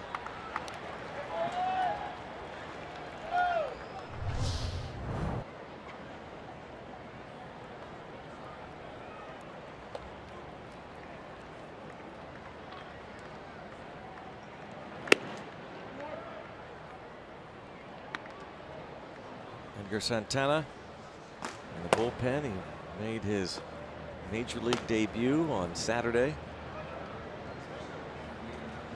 Really got a lot of eyes open to what he can do in spring training. You know, a lot of times, Greg, you know, we talk about opening eyes in spring training. It's not opening eyes to where you're going to make the team on April 1st. Yeah. It's to where, hey, we got to keep an eye on this guy. If he gets off to a good start a couple months into the season, he could help us. And I think that's what the situation was with Santana. He really looked good down in Florida.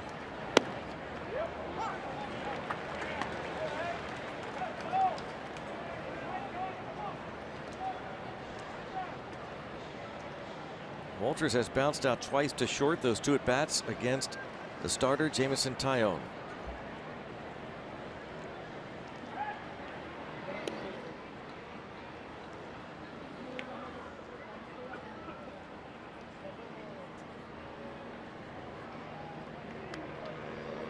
LeBlanc, a strikeout, a ground out to begin this 6th, and then a double and a single.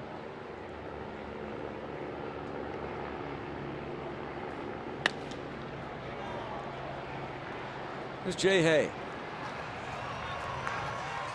A run in. The Rockies are on the board. Bucks will look to get that run back. Heading to the bottom of the 6th.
The Colorado Rockies, the first of this 3-game series. Dave Nichols, one of the all-time best, our A2, and it's his birthday. Where would you rather be than right here, right now, celebrating your birthday? Happy birthday, David. His wife Beverly, his daughter Jacqueline are here. There they are. So they get to just sit and enjoy the game while Dad works. And our T-Mobile Unlimited baseball break. Manny Machado returned to the Orioles lineup. Missed the last 4 games since being spiked on that wrist, the slide from Andrew McCutchen in Baltimore last week. Asdrubal Cabrera, a couple of home runs for the Mets tonight. The Mets are leading the Chicago Cubs. That game is now in the bottom of the 7th inning. 4-1 New York leading Cubs. Limited action tonight. The Reds are in San Diego. But the Brewers, who lead the Cubs by 1 game in the Central, are off tonight, as are the Cardinals. Cardinals trail in the division by 2.5 games. The Reds are 3 off the pace. The Pirates, despite some struggles this year, 4.5 back. This division is there for the taking.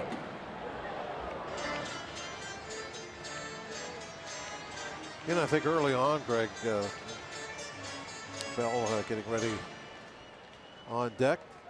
He will be the pinch hitter. I think everybody early on, I did anyway, thought, well, okay, the Cubs are struggling, but they're gonna get it together. They're gonna take off soon, similar to what they did last year. But you're starting to get the feeling that that's just not going to happen for Chicago. That they are legitimately having some serious problems there. You look out there again tonight, losing to the Mets, just lost 3 out of 4 to these Rockies. And they're, I think, the only team in the division that anybody could make any kind of a case that would just could possibly run away and hide. So if they're not going to do it, it truly is up for grabs. He knows. He's looking at the score right now. He's not happy. How can we be losing to the Mets?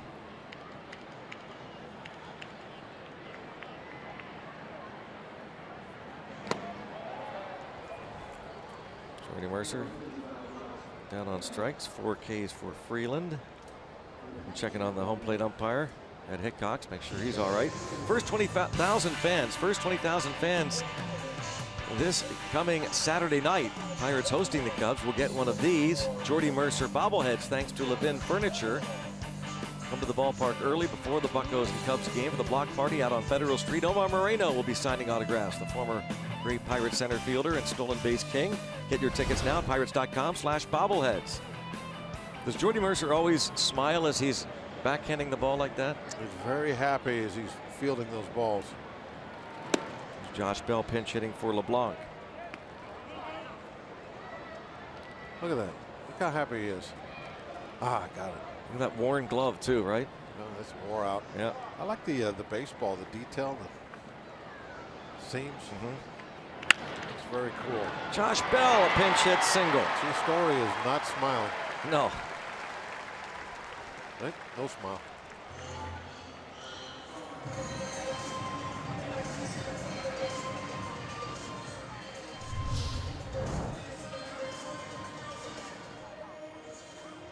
Josh gets up there and just rips that ball into left.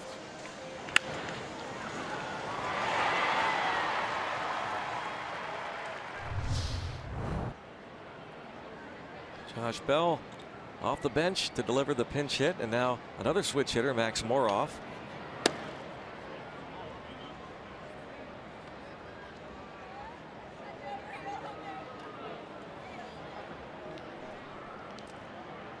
No strikes on Moroff. He has been on base twice, walked and scored in the first on the Harrison homer. Hit by a pitch in the 4th against Freeland. This rookie lefty trying to give Buddy Black 6 innings.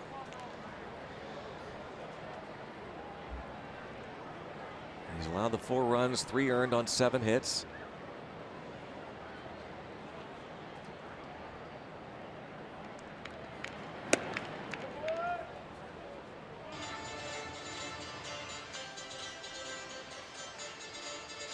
Freeland, Greg, is a little bit like Tyone as far as the way he acts out on the mound. Yeah. I mean, he's had some a little bit of a tough evening. He's given up 4 runs, but he hasn't shown much. He just very businesslike out there.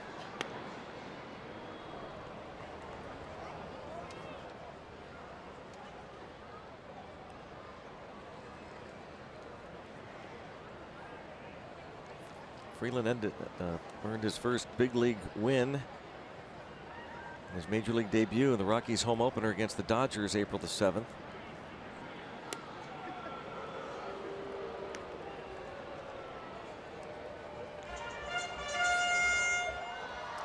Freeland became the first starting pitcher to make his major league debut in his hometown in his team's home opener since Chuck Dobson in April of 1966 as a member of the Kansas City Athletics. That's how rare that was, this Denver native. 6 innings, 1 run, 4 hits. I mean, how many times does a rookie make a home opener anyway? Yeah. Much less in your hometown, man.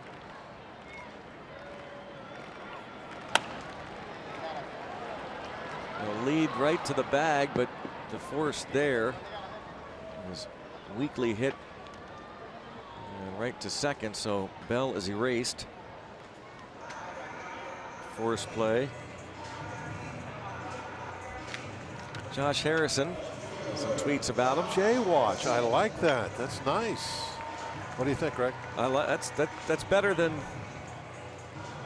I think that's not. I hate to say that your idea wasn't a good one. It wasn't. It was. It was a good start. Yeah, it was a good start. Spitballing. I just threw something out there right away. That's right. Twitter class. Yeah, I definitely need to take it. I need to get on Twitter if I'm going to take the class. Oh boy, you're going to get people fired up. There's so many people that got to get Bob Walk on Twitter. I've told them. You've told me you'll never ever do it, but they won't give up.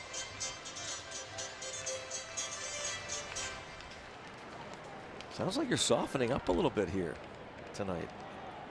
Oh, I'm not softening up. I'm Twitter. thinking about doing Snap. Oh. Isn't that something? Snapchat? Snapchat? Yeah. There goes the runner Moroff, and it's a ground single to left. And Moroff heads to third with 2 outs.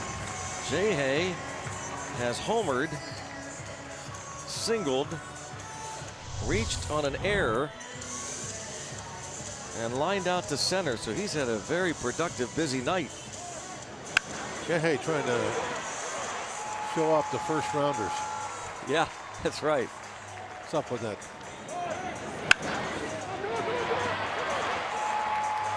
More off with the pitch. He's been getting a lot of attention over there at first base. Yeah. This time they don't throw over. And he had a big lead. You could see that. Nice jump. Steve Foster again with a visit to the mound. We don't believe he's any relation to the former great songwriter Stephen Foster. I want to ask him that. Pittsburgher Stephen Foster.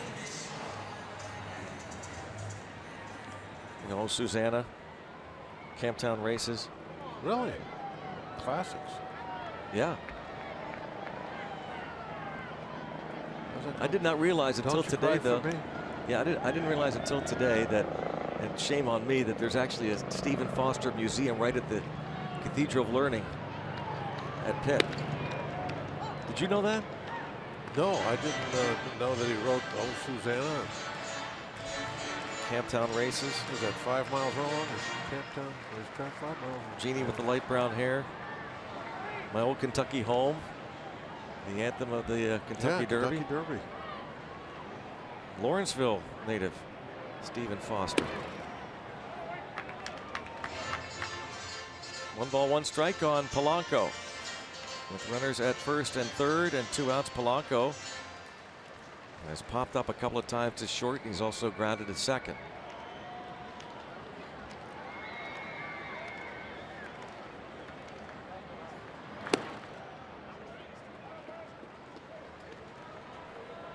Two and one.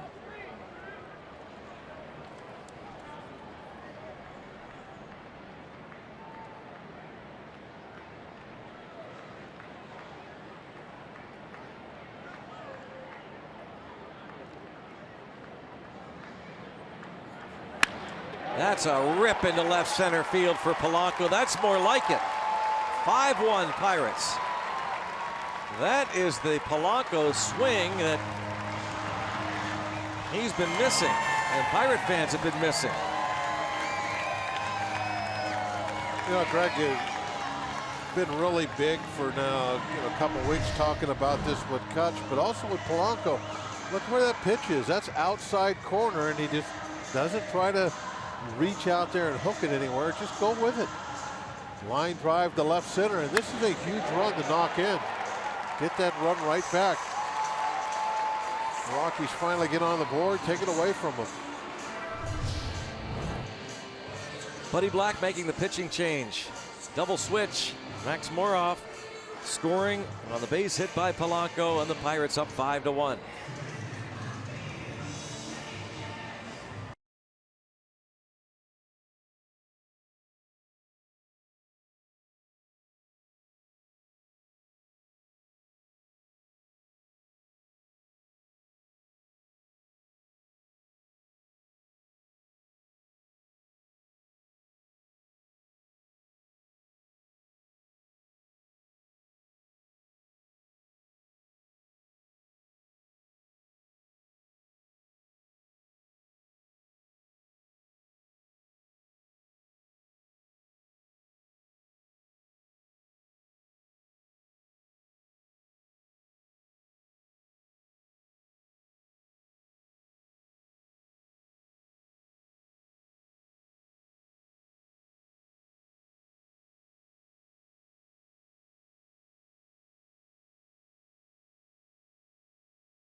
Is presented by the authority of the Pittsburgh Pirates and may not be reproduced or retransmitted in any form. And the accounts and descriptions of this game may not be disseminated without the express written consent of the Pittsburgh Pirates. Andrew McCutchen doing a little dancing. Pirates leading here 5-1. Looks like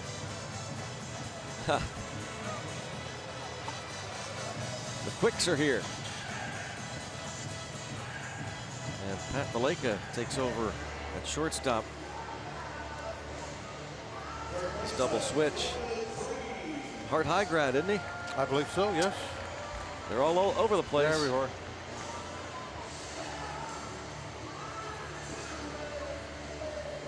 Scott Oberg is the new pitcher. Been fairly busy. 29 games now for Oberg.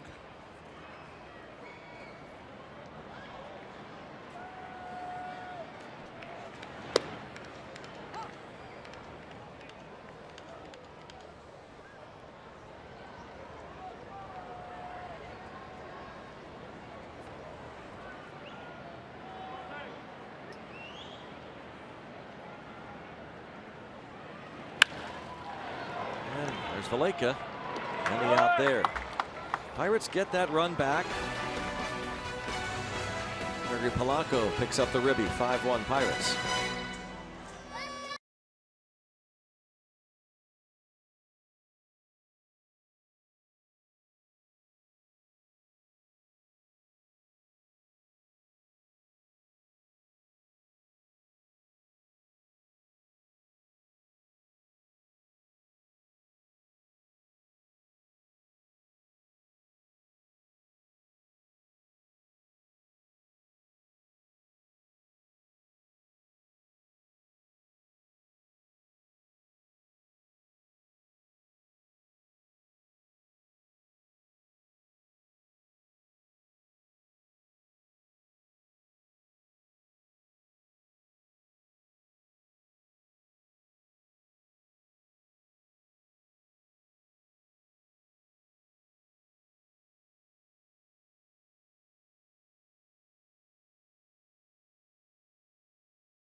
Baseball on Root Sports is brought to you by the Chevy Cruze and your Western PA Chevy dealers.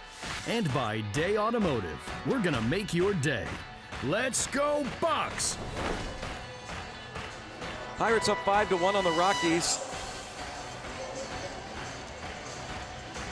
5-inning performance from Jameson Taillon 5 weeks after testicular cancer surgery.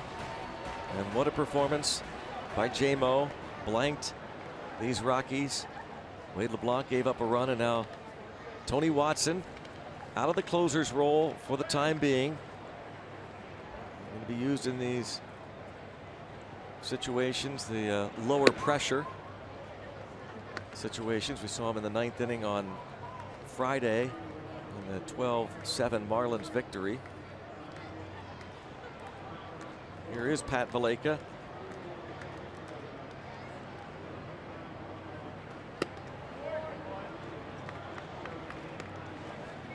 In 2010 graduate of William S. Harton High. 2013 was his draft year, since this is draft night. How many Hart High School products now in the big leagues? Past, present. A line drive and a base hit for Pat Valaika. I don't know that, Greg. I'm going to guess about a dozen. I thought we had looked that up on a bus last year. Probably. It's in that neighborhood.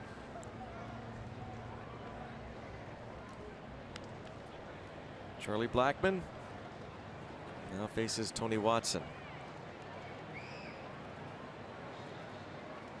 We don't know about Felipe Rivero's availability tonight. Clint Hurdle didn't know it as of late this afternoon. He hadn't talked to him yet. Back-to-back 4-out saves for Felipe Rivero Saturday and Sunday. Juan Nicasio has also pitched 2 straight ball games, but Nicasio had not thrown as many pitches. So it's possible that Nicasio pitches the 9th.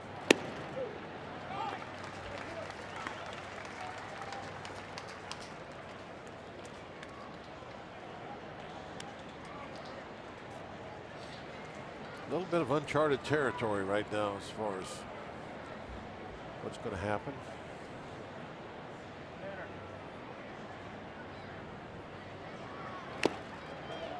Just gets a piece of it.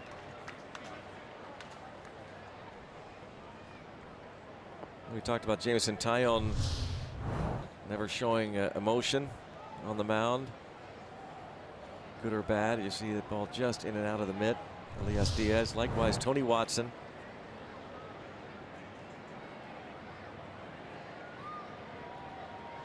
Mr. Professional. Ground ball, look for 2. 1, 2.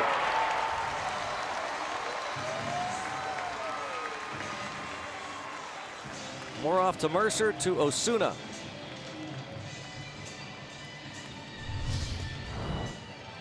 Watch Mercer after he gets this ball, that kind of showing off that ex-pitcher arm strength on this one. Kind of takes his time and then rifles it over there to beat Blackmon to the bag. There's the kick, and now just kind of a flick of the wrist, and he had something on that throw. Looked like he wanted to smile. I thought he was smiling as he threw that ball. Charlie Blackmon fan. It's not very aerodynamic when you're running. I think that might have helped out on that double play ball.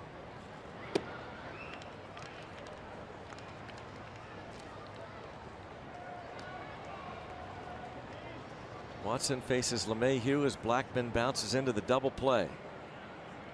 Kind of surprised that there's a tapped. Freeze going to come on and try to barehand the ball. Took a turn on him. Yeah, had some funny spin. Kicked back toward the foul line just as he was about to reach out and snatch it.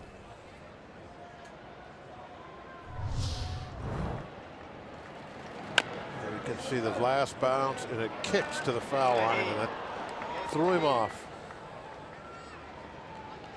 There you go. Great look from the Allegheny Health Network Supermo. If that had kept going the same direction, I think Freese probably would have been able to get an out. Infield hit for LeMahieu, his second hit, the 9th for the Rockies. And the batter Nolan Arenado.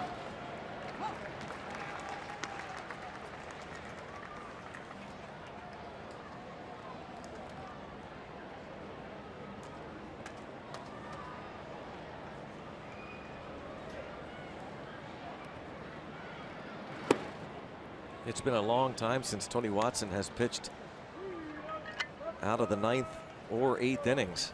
He was the longtime setup man for Mark Melancon. It was automatic. He'd pitch the 8th, Melancon the 9th. Watson went to an all-star game as a setup man, and now this ball lined into right center.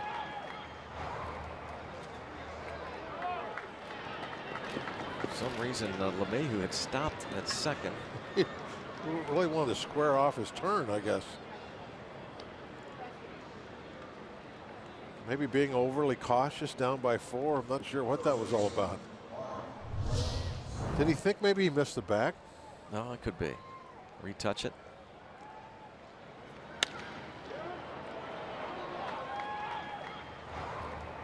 He stepped right in the middle of it, just came to a stop.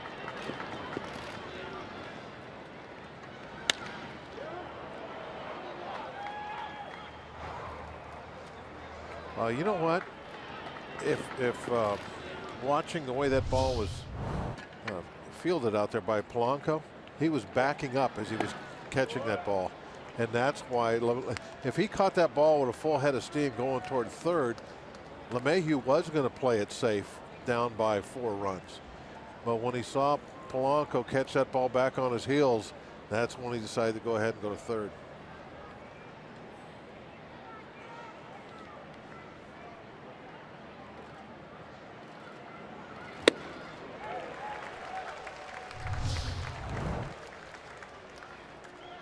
They look, you can actually see him go back onto his heel, and he's feeling that ball backwards. LeMahieu sees that and says, okay, I'm going to go to third then. But with 2 outs, it shouldn't be a big problem. We've seen a couple of good pitches from Tony Watson. That was a dandy. 1-2 the count now on Reynolds.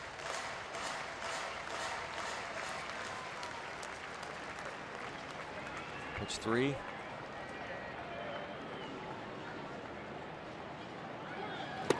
Yes. Tony Watson pitches the scoreless 7th, an infield hit.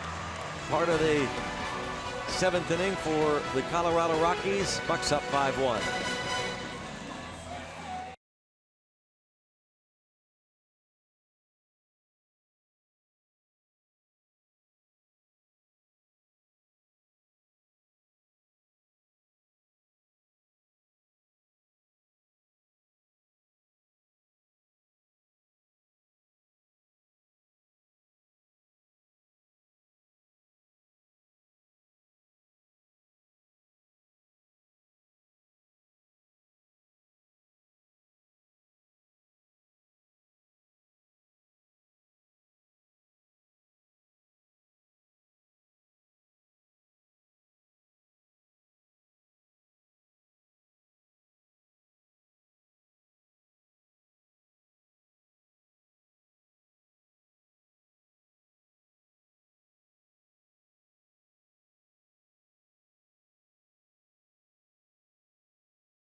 Jameson Taillon, the big story tonight. 5 scoreless has returned after 3 rehab starts.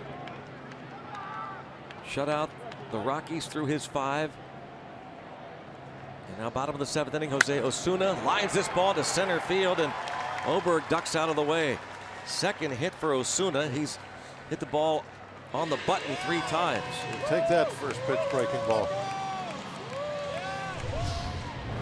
A lot of times as a pitcher, you're just going to try and get a first pitch breaking ball right down the middle. Just try and get ahead, strike one, and that one looked like Osuna was waiting on it.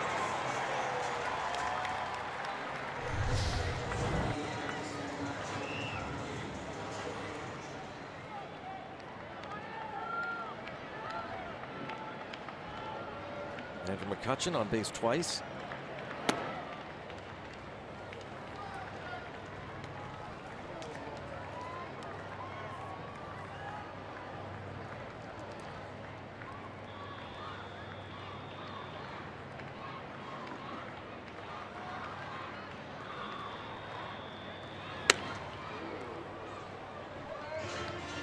Late on 96 heat. Yeah, it looked like he was trying to hit that ball out toward right center, though. Up and away, it's what he wanted to do with it.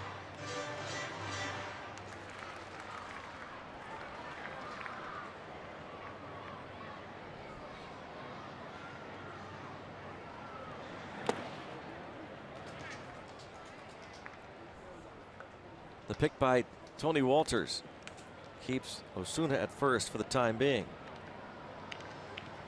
John Jaso getting ready, approaching that 9th spot of the order.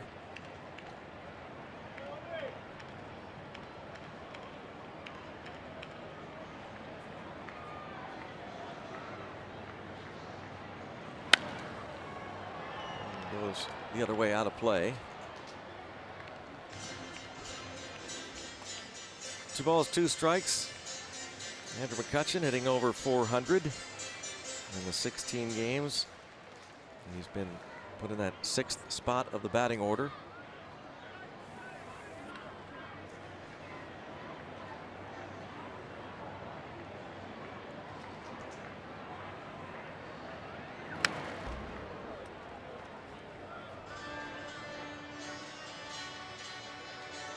Oberg replaces Kyle Freeland, the rookie, who went 5 2/3, gave up 5 runs, 4 earned on 9 hits, making his 13th major league start and giving up the most earned runs since his 2nd start back on April the 12th against the Padres, when he allowed 6.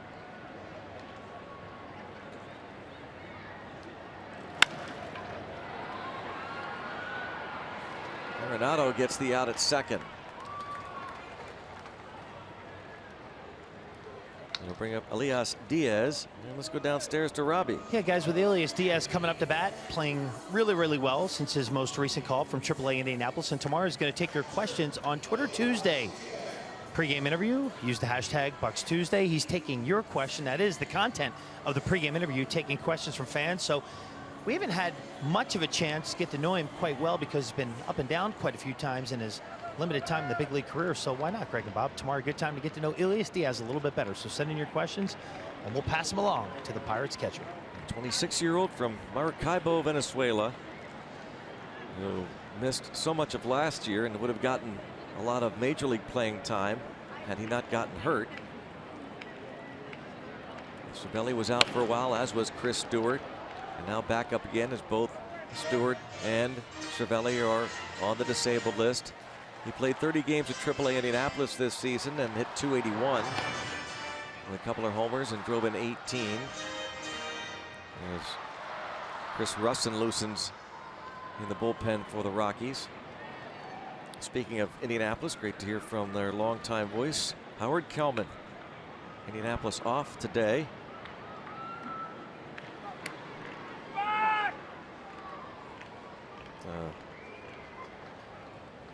Heading to Norfolk for a series and then to Charlotte. Pirates' top farm club has a 3-game lead over the Columbus Clippers. There is Francisco Cervelli, like Diaz, from Venezuela.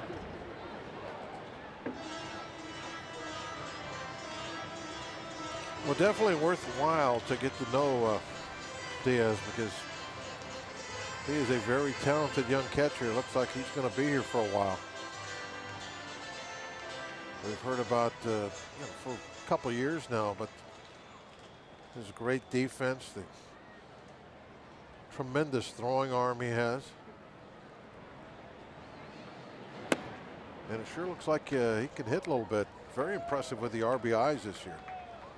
He's got 10 RBIs and what, 37 at bats. 6 at bats, 7. Not too shabby. Let's go Bucks. Let's go Bucks.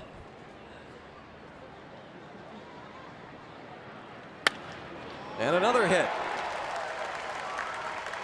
That's his first. It's the 11th of the game for the Pirates.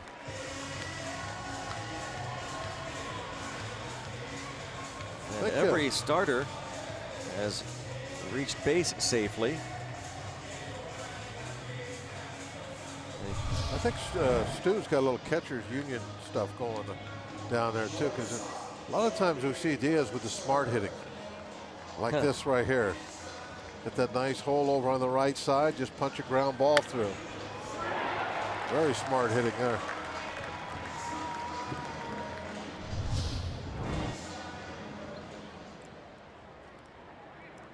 Bucks have gone double digits in the hits column in 9 of their last 11 games, just continuing this strong month of June. Pirate offense.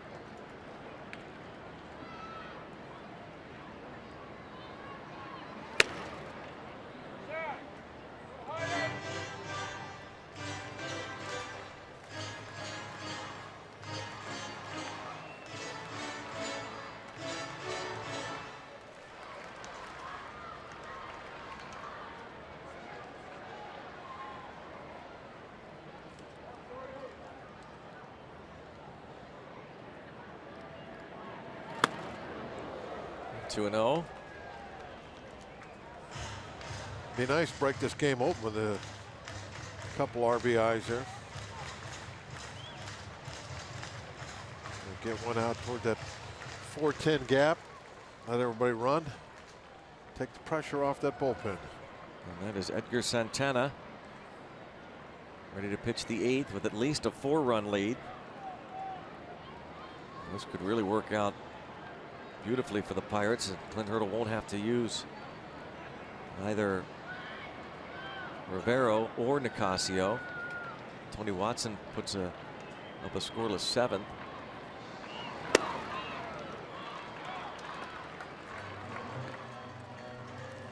Three and 0 on Mercer. John Jaso on deck, and the lefty Russin ready.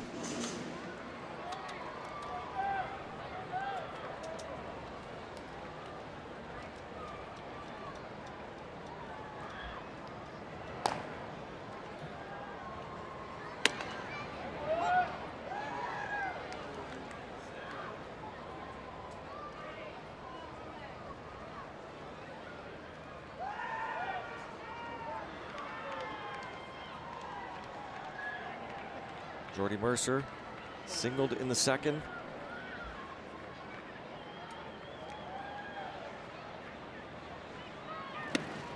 And ball 4 loaded up for Jaso, who, once he's announced, will be facing a lefty. Buddy Black going to go and get Russin.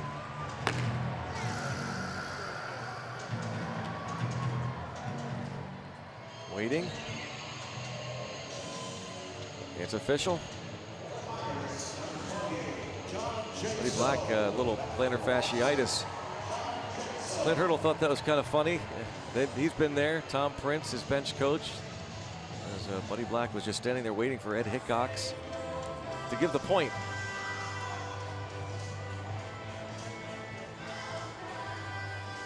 We'll be back, see if the Pirates can put this one on ice.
Garrett Cole on the mound for the Bucks against Tyler Chatwood.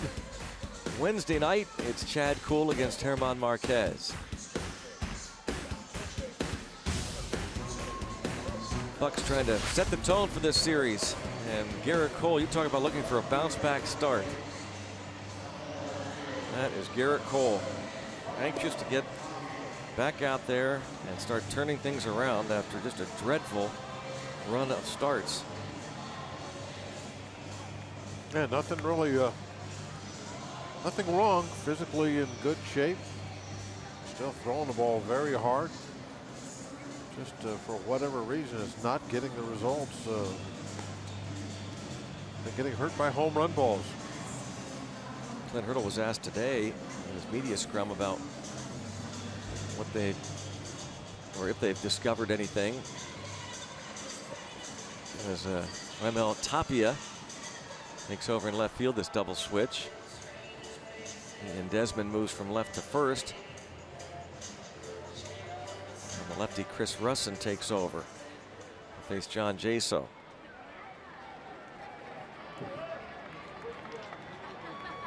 But Clint Hurdle said, yeah, we talk about it, we look through things, and there are things that we don't announce publicly that we discover solutions for our players. Try and get them right. John Jaso doing a great job off the bench lately. This would be such a big hit right now.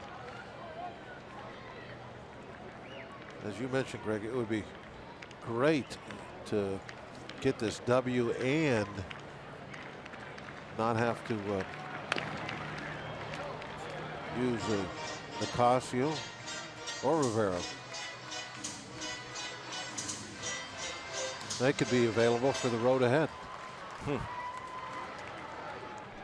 Nissan road ahead. 0-2 on Jaso. Just 15 at bats this season against lefties, 2 hits. .275 career with them loaded.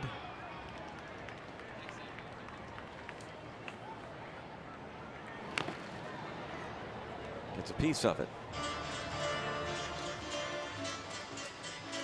Nicasio, Rivero, and Hudson there in order, seated next to bullpen catcher Herbie Andrade.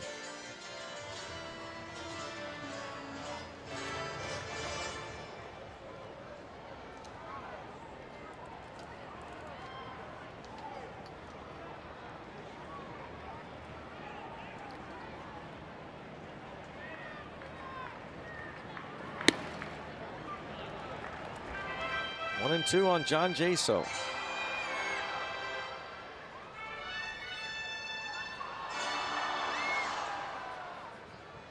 One of Jaso's hits against a lefty was a walk-off against Josh Edgin of the New York Mets toward the end of May here at PNC Park in the 10th inning. It was after Jaso had tied the game with a pinch hit single in the 9th inning, stayed in the game, and then his next at bat was the game winner against a left-hander.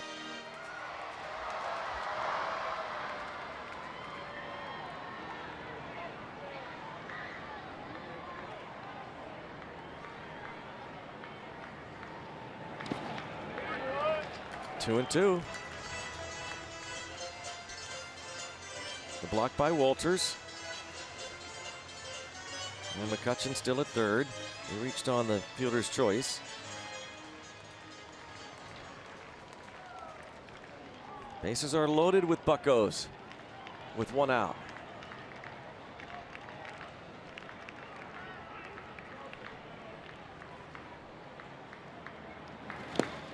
Lays off another block. And now 3 and 2. Very difficult for a guy that just does not see left-handers to have an at bat like this and really battle on those breaking balls. Some of it just been right there on the edge. Max Moroff, the rookie switch hitter, on deck.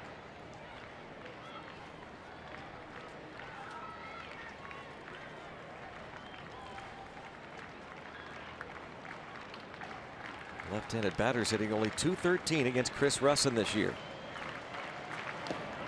And an RBI for John Jaso. Fell behind, stuck with it, laid off some pitches, and McCutchen trots in with the 6th Pirates run. And last 2 innings, even with that big offense over there, the Rockies, it's feeling more and more comfortable.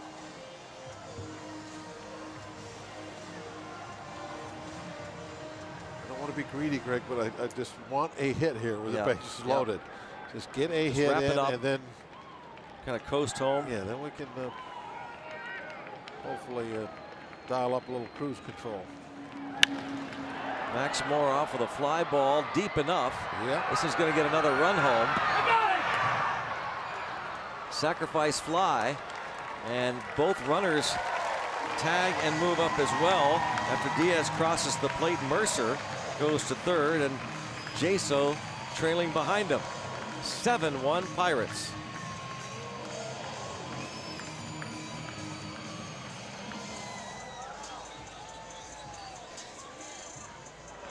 Max Moroff the RBI. That's a big RBI, and everybody in that dugout knows it. A lot of high fives. He's had a nice ball game. Yeah, he has. Very nice ball game. Just, Max Moroff quietly, he came up initially last month and was used sparingly. They're going to intentionally walk Josh Harrison to face Polanco, and they'll be loaded up again.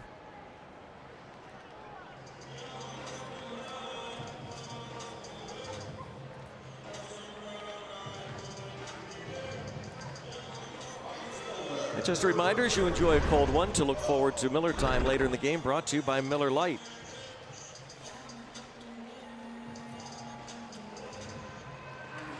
Bucks leading here 7-1.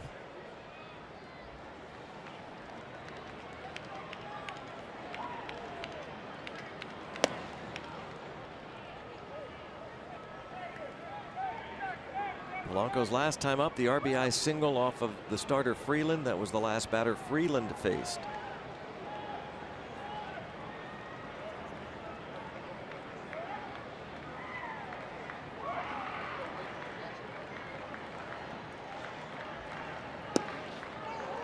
And this one scoots away, but not far enough.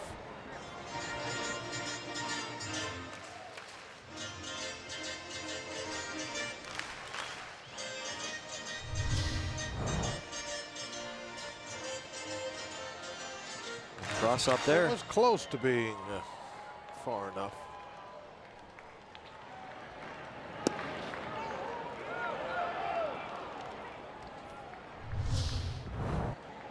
Would have been interesting, but the thing is, if you're out there by yourself, maybe worth the risk, but get the bases loaded right now and could maybe end this game with another hit if it's not already over 7-1. 9-1, yeah, it's done. So that could have gone into the thinking of not taking a chance there. 2-1 count on Polanco. And a fly ball to the shortstop. A pop up to Story. The Bucks get 2, increase their lead to 6.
MLB draft, the Pittsburgh Pirates select Shane Baz.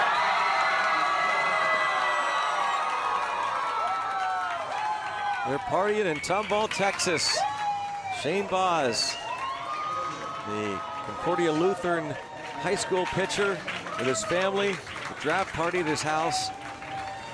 And when Commissioner Rob Manfred announced that the Pirates had selected Baz, the 12th pick in the draft, celebration. Will turn 18 this Saturday.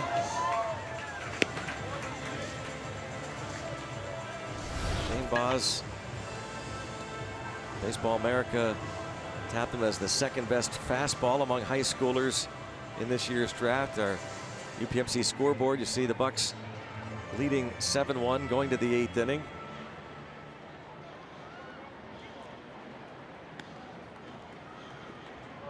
Shane Baz, by the way, the first high school pitcher the Pirates have selected in the first round since Jameson Taillon, who tonight pitched 5 shutout innings.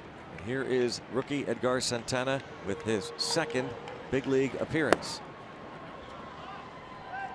Couple of strikeouts in that first one.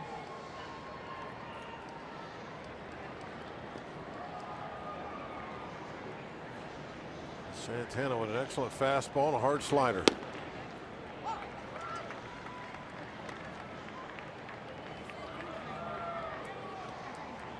Taillon 5, LeBlanc 1, Watson 1.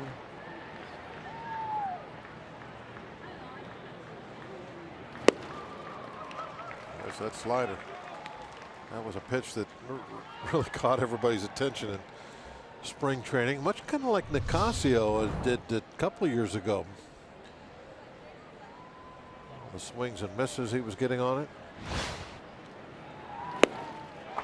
Just like that. So he strikes out Carlos Gonzalez. Santana's first major league strikeout on Saturday was against Christian Yelich, one of the better left-handed hitting outfielders in baseball, and now one of the best lefty hitters of the last several years. Carlos Gonzalez down on strikes.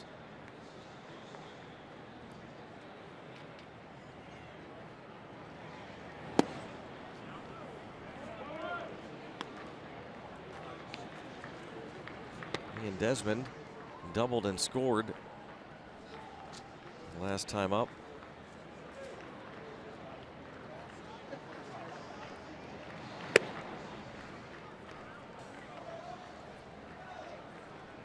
Two 2-0 on Desmond. Was 0 for 2 against Taillon.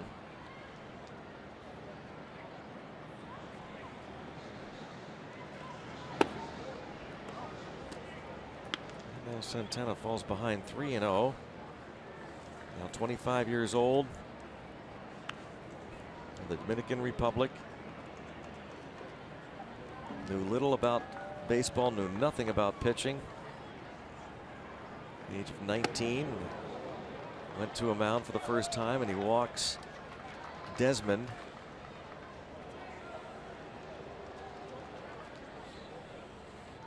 Day automotive this day in Pirates history. This date 1980, Pirates beat the Reds 10-6. Mike Giesler, the hitman, hits for the cycle, the 19th in Pirates history. Tripled, doubled, singled his first 3 times, and then homered in the 7th inning. Dale Berra and John Milner also homered in that game.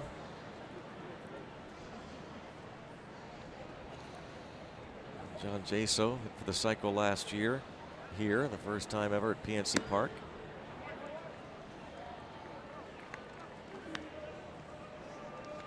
Raimel Tapia, his first at bat.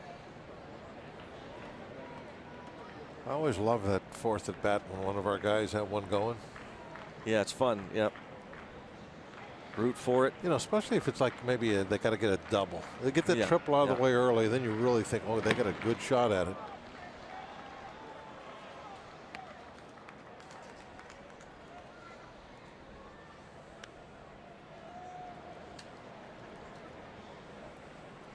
Two 2-0 on Tapia.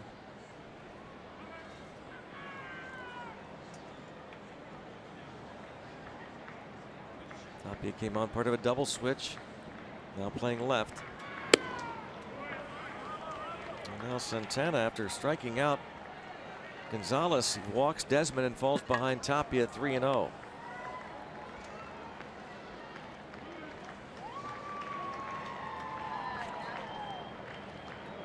Clint changing his spot there.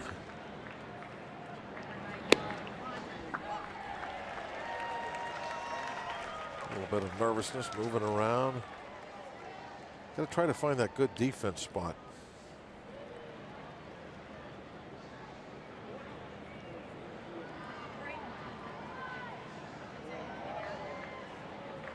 Santana began this season with an 0.36 ERA his first 17 outings. Maybe gets a call there. Thank you.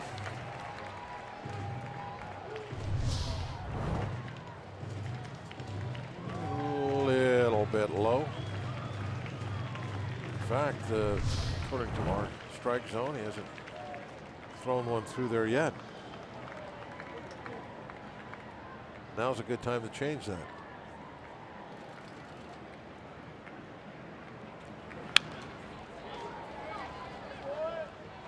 Fastball there.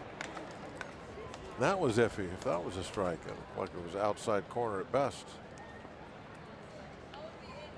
A.J. Schugel and Edgar Santana coming up the other day. Tyler Glass now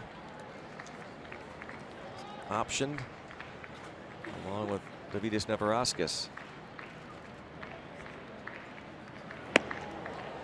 And another walk. First pitch he's thrown for a strike. They'll hold it bat and got called a ball. How about that?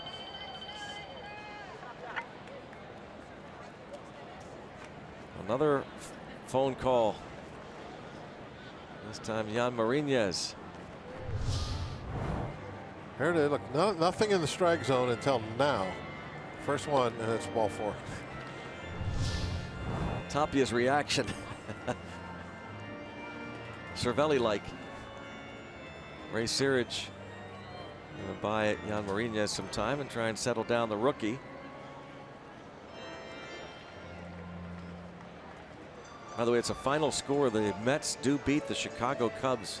Jacob deGrom over John Lackey, 6-1 the final.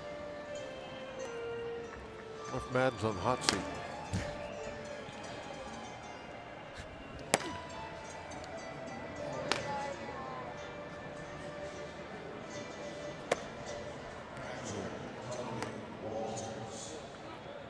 Yoenis Cespedes left the game with a sore left heel in the 5th inning.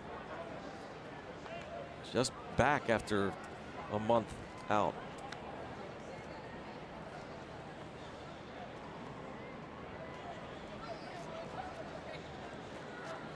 Tony Walters.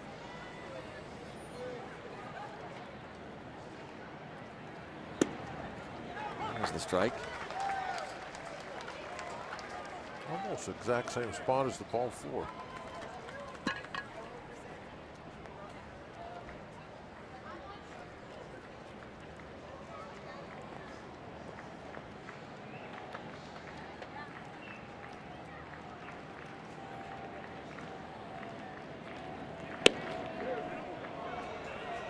And that misses.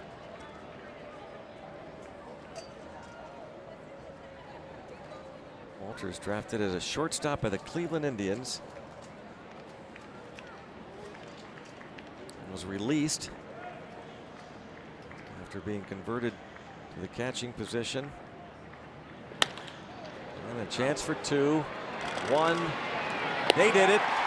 And a scoreless 8th for Edgar Santana. Another double play turned by the Bucco infield.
Root Sports is brought to you by Barrel.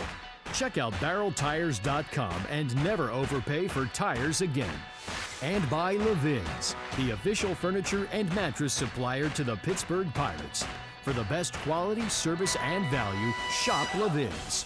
Let's go Bucks! 7-1 Bucks on the UPMC scoreboard. Bottom of the 8th. Looking for a home run ball. Getting good positioning there. Yeah, they're in a good spot. A little deep out there. Yeah. Young Bucko fan and Penguin fan in the gold t-shirt caught the Josh Harrison home run ball. Freeze down, one away.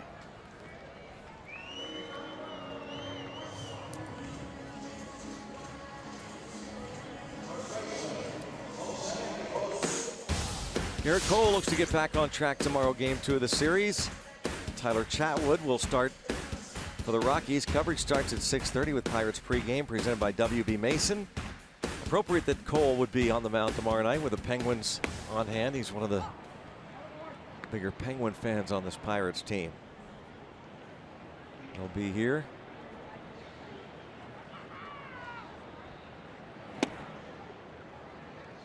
Jay wouldn't talk to anybody. That's why Pete Toma called for the shot. So rare.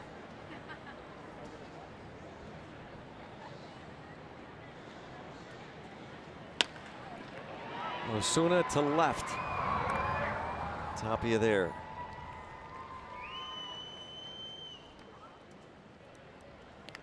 So 2 outs. Osuna, a couple of hits tonight. Pirates scored in the first inning, the 2-run home run by Josh Harrison. They scored 2 more in the 3rd. David Freese doubled home Jay Hay, who had avoided a tag. Great play, diving toward the first base bag away from Mark Reynolds' attempt. Andrew McCutchen had an RBI single in that 3rd. Gregory Polanco knocked out the starter Kyle Freeland with a base hit that brought in Max Moroff in the 6th inning. And that is a foul ball.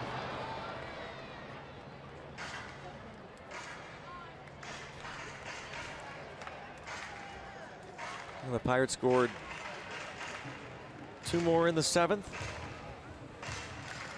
Bases loaded walk by Gregory Polanco, and then the sacrifice fly by Moroff. Look at that. An infant looking at that baseball, Bob. Yep. Future first-round draft pick right there.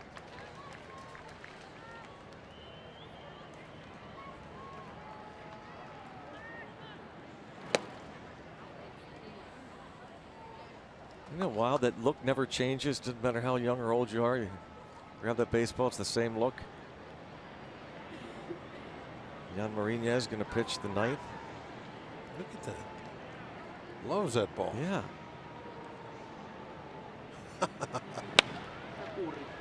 McCutchen lines out to first. We will go to the 9th inning. Bucks lead 7-1.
Clark's coming to stage AE June 24th. Some of the shots, and there's our buddy Ross Morgan.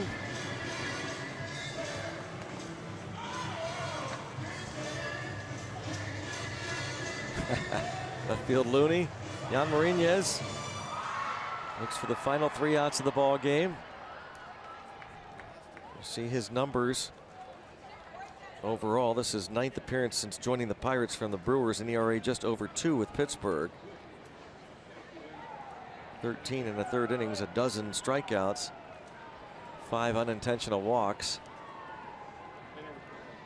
Marinez faces Pat Valaika. Came on to play shortstop in the 6th. And Valaika singled in his lone at bat off Tony Watson. Jameson Taillon will go to 3-1. If the Pirates get these 3 outs on the night Taillon returned 5 weeks after undergoing testicular cancer surgery.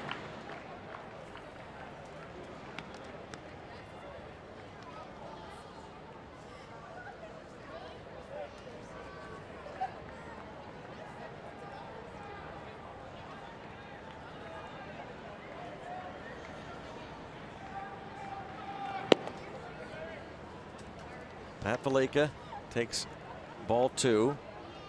Charlie Blackmon, DJ LeMahieu follow.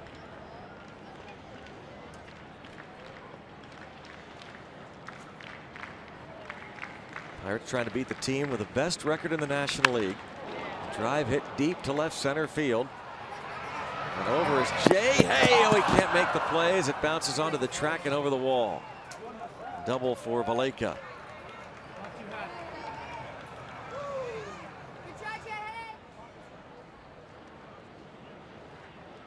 Nobody hurt.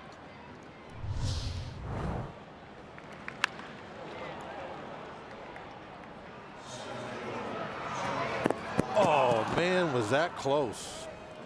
That would have been a heck of a catch. Well, he had it tracked perfectly. Look how great his instincts are, no matter where he's at out there. I mean, he really ran a nice straight route to where that ball was coming down.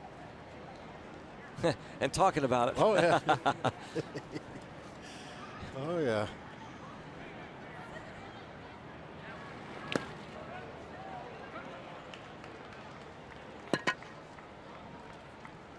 Wild pitch.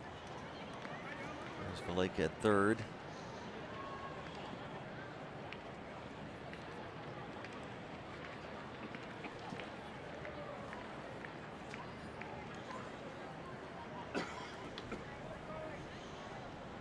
Charlie Blackmon, 53 RBIs on the year, 3rd in the league.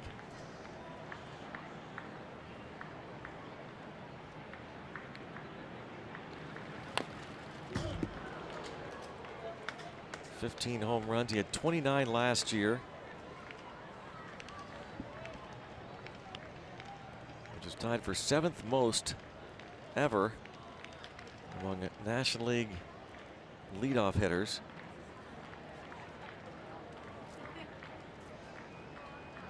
Bushy beard. Raleigh beard. Yeah, rubbing it for good luck. Some Rocky fans on hand. 2-1 on Blackmon.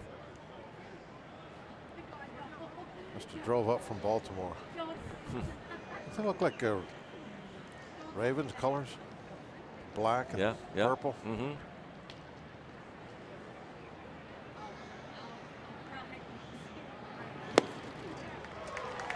Two and two. They're believing in the Raleigh beard.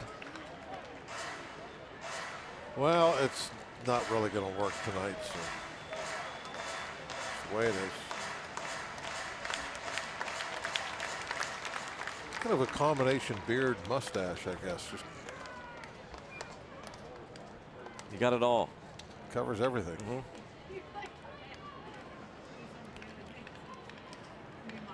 How do you eat through that?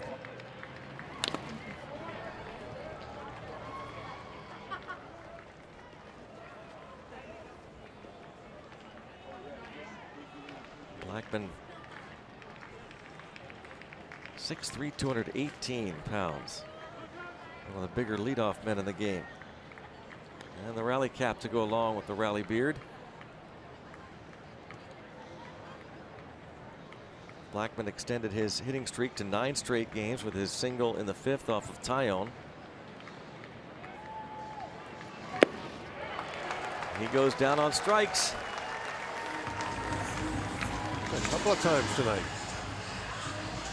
Too bad.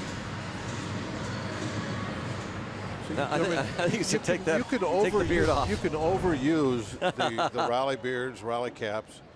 You shouldn't try to pull them out in a 7-1 game. You got to save that stuff when it counts. Well, you can see the dot on that slider. The cap off, and yep, yeah, forget it. Work. So that's what he looks like. So score a run, scooped by Mercer. 2 outs. RBI for LeMahieu, and 7-2 ball game. The Rockies down to their final out. Third baseman, Arenado. Bring up Nolan Arenado.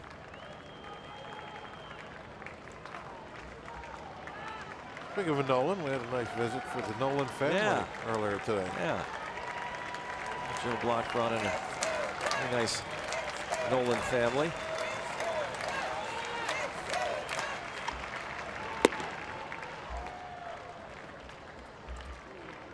Arenado with 3 hits tonight.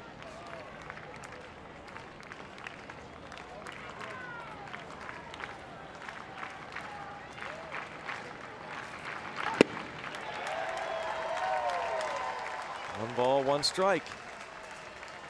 Jan Marinez, pitcher number 5 tonight. Tyone went 5. Wade LeBlanc gave up a run in the 6th. Tony Watson a scoreless 7th. Edgar Santana scoreless 8th, and now Marinez.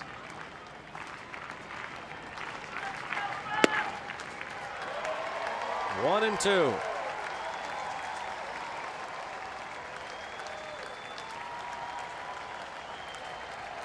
Pirates are looking for their first 3-game winning streak since the end of April. Yeah, look at that. They got the Jolly Roger ready, Greg. Why not? Almost there.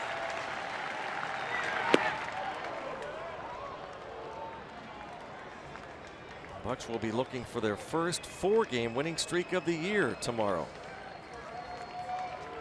And maybe, just maybe, they've righted this ship.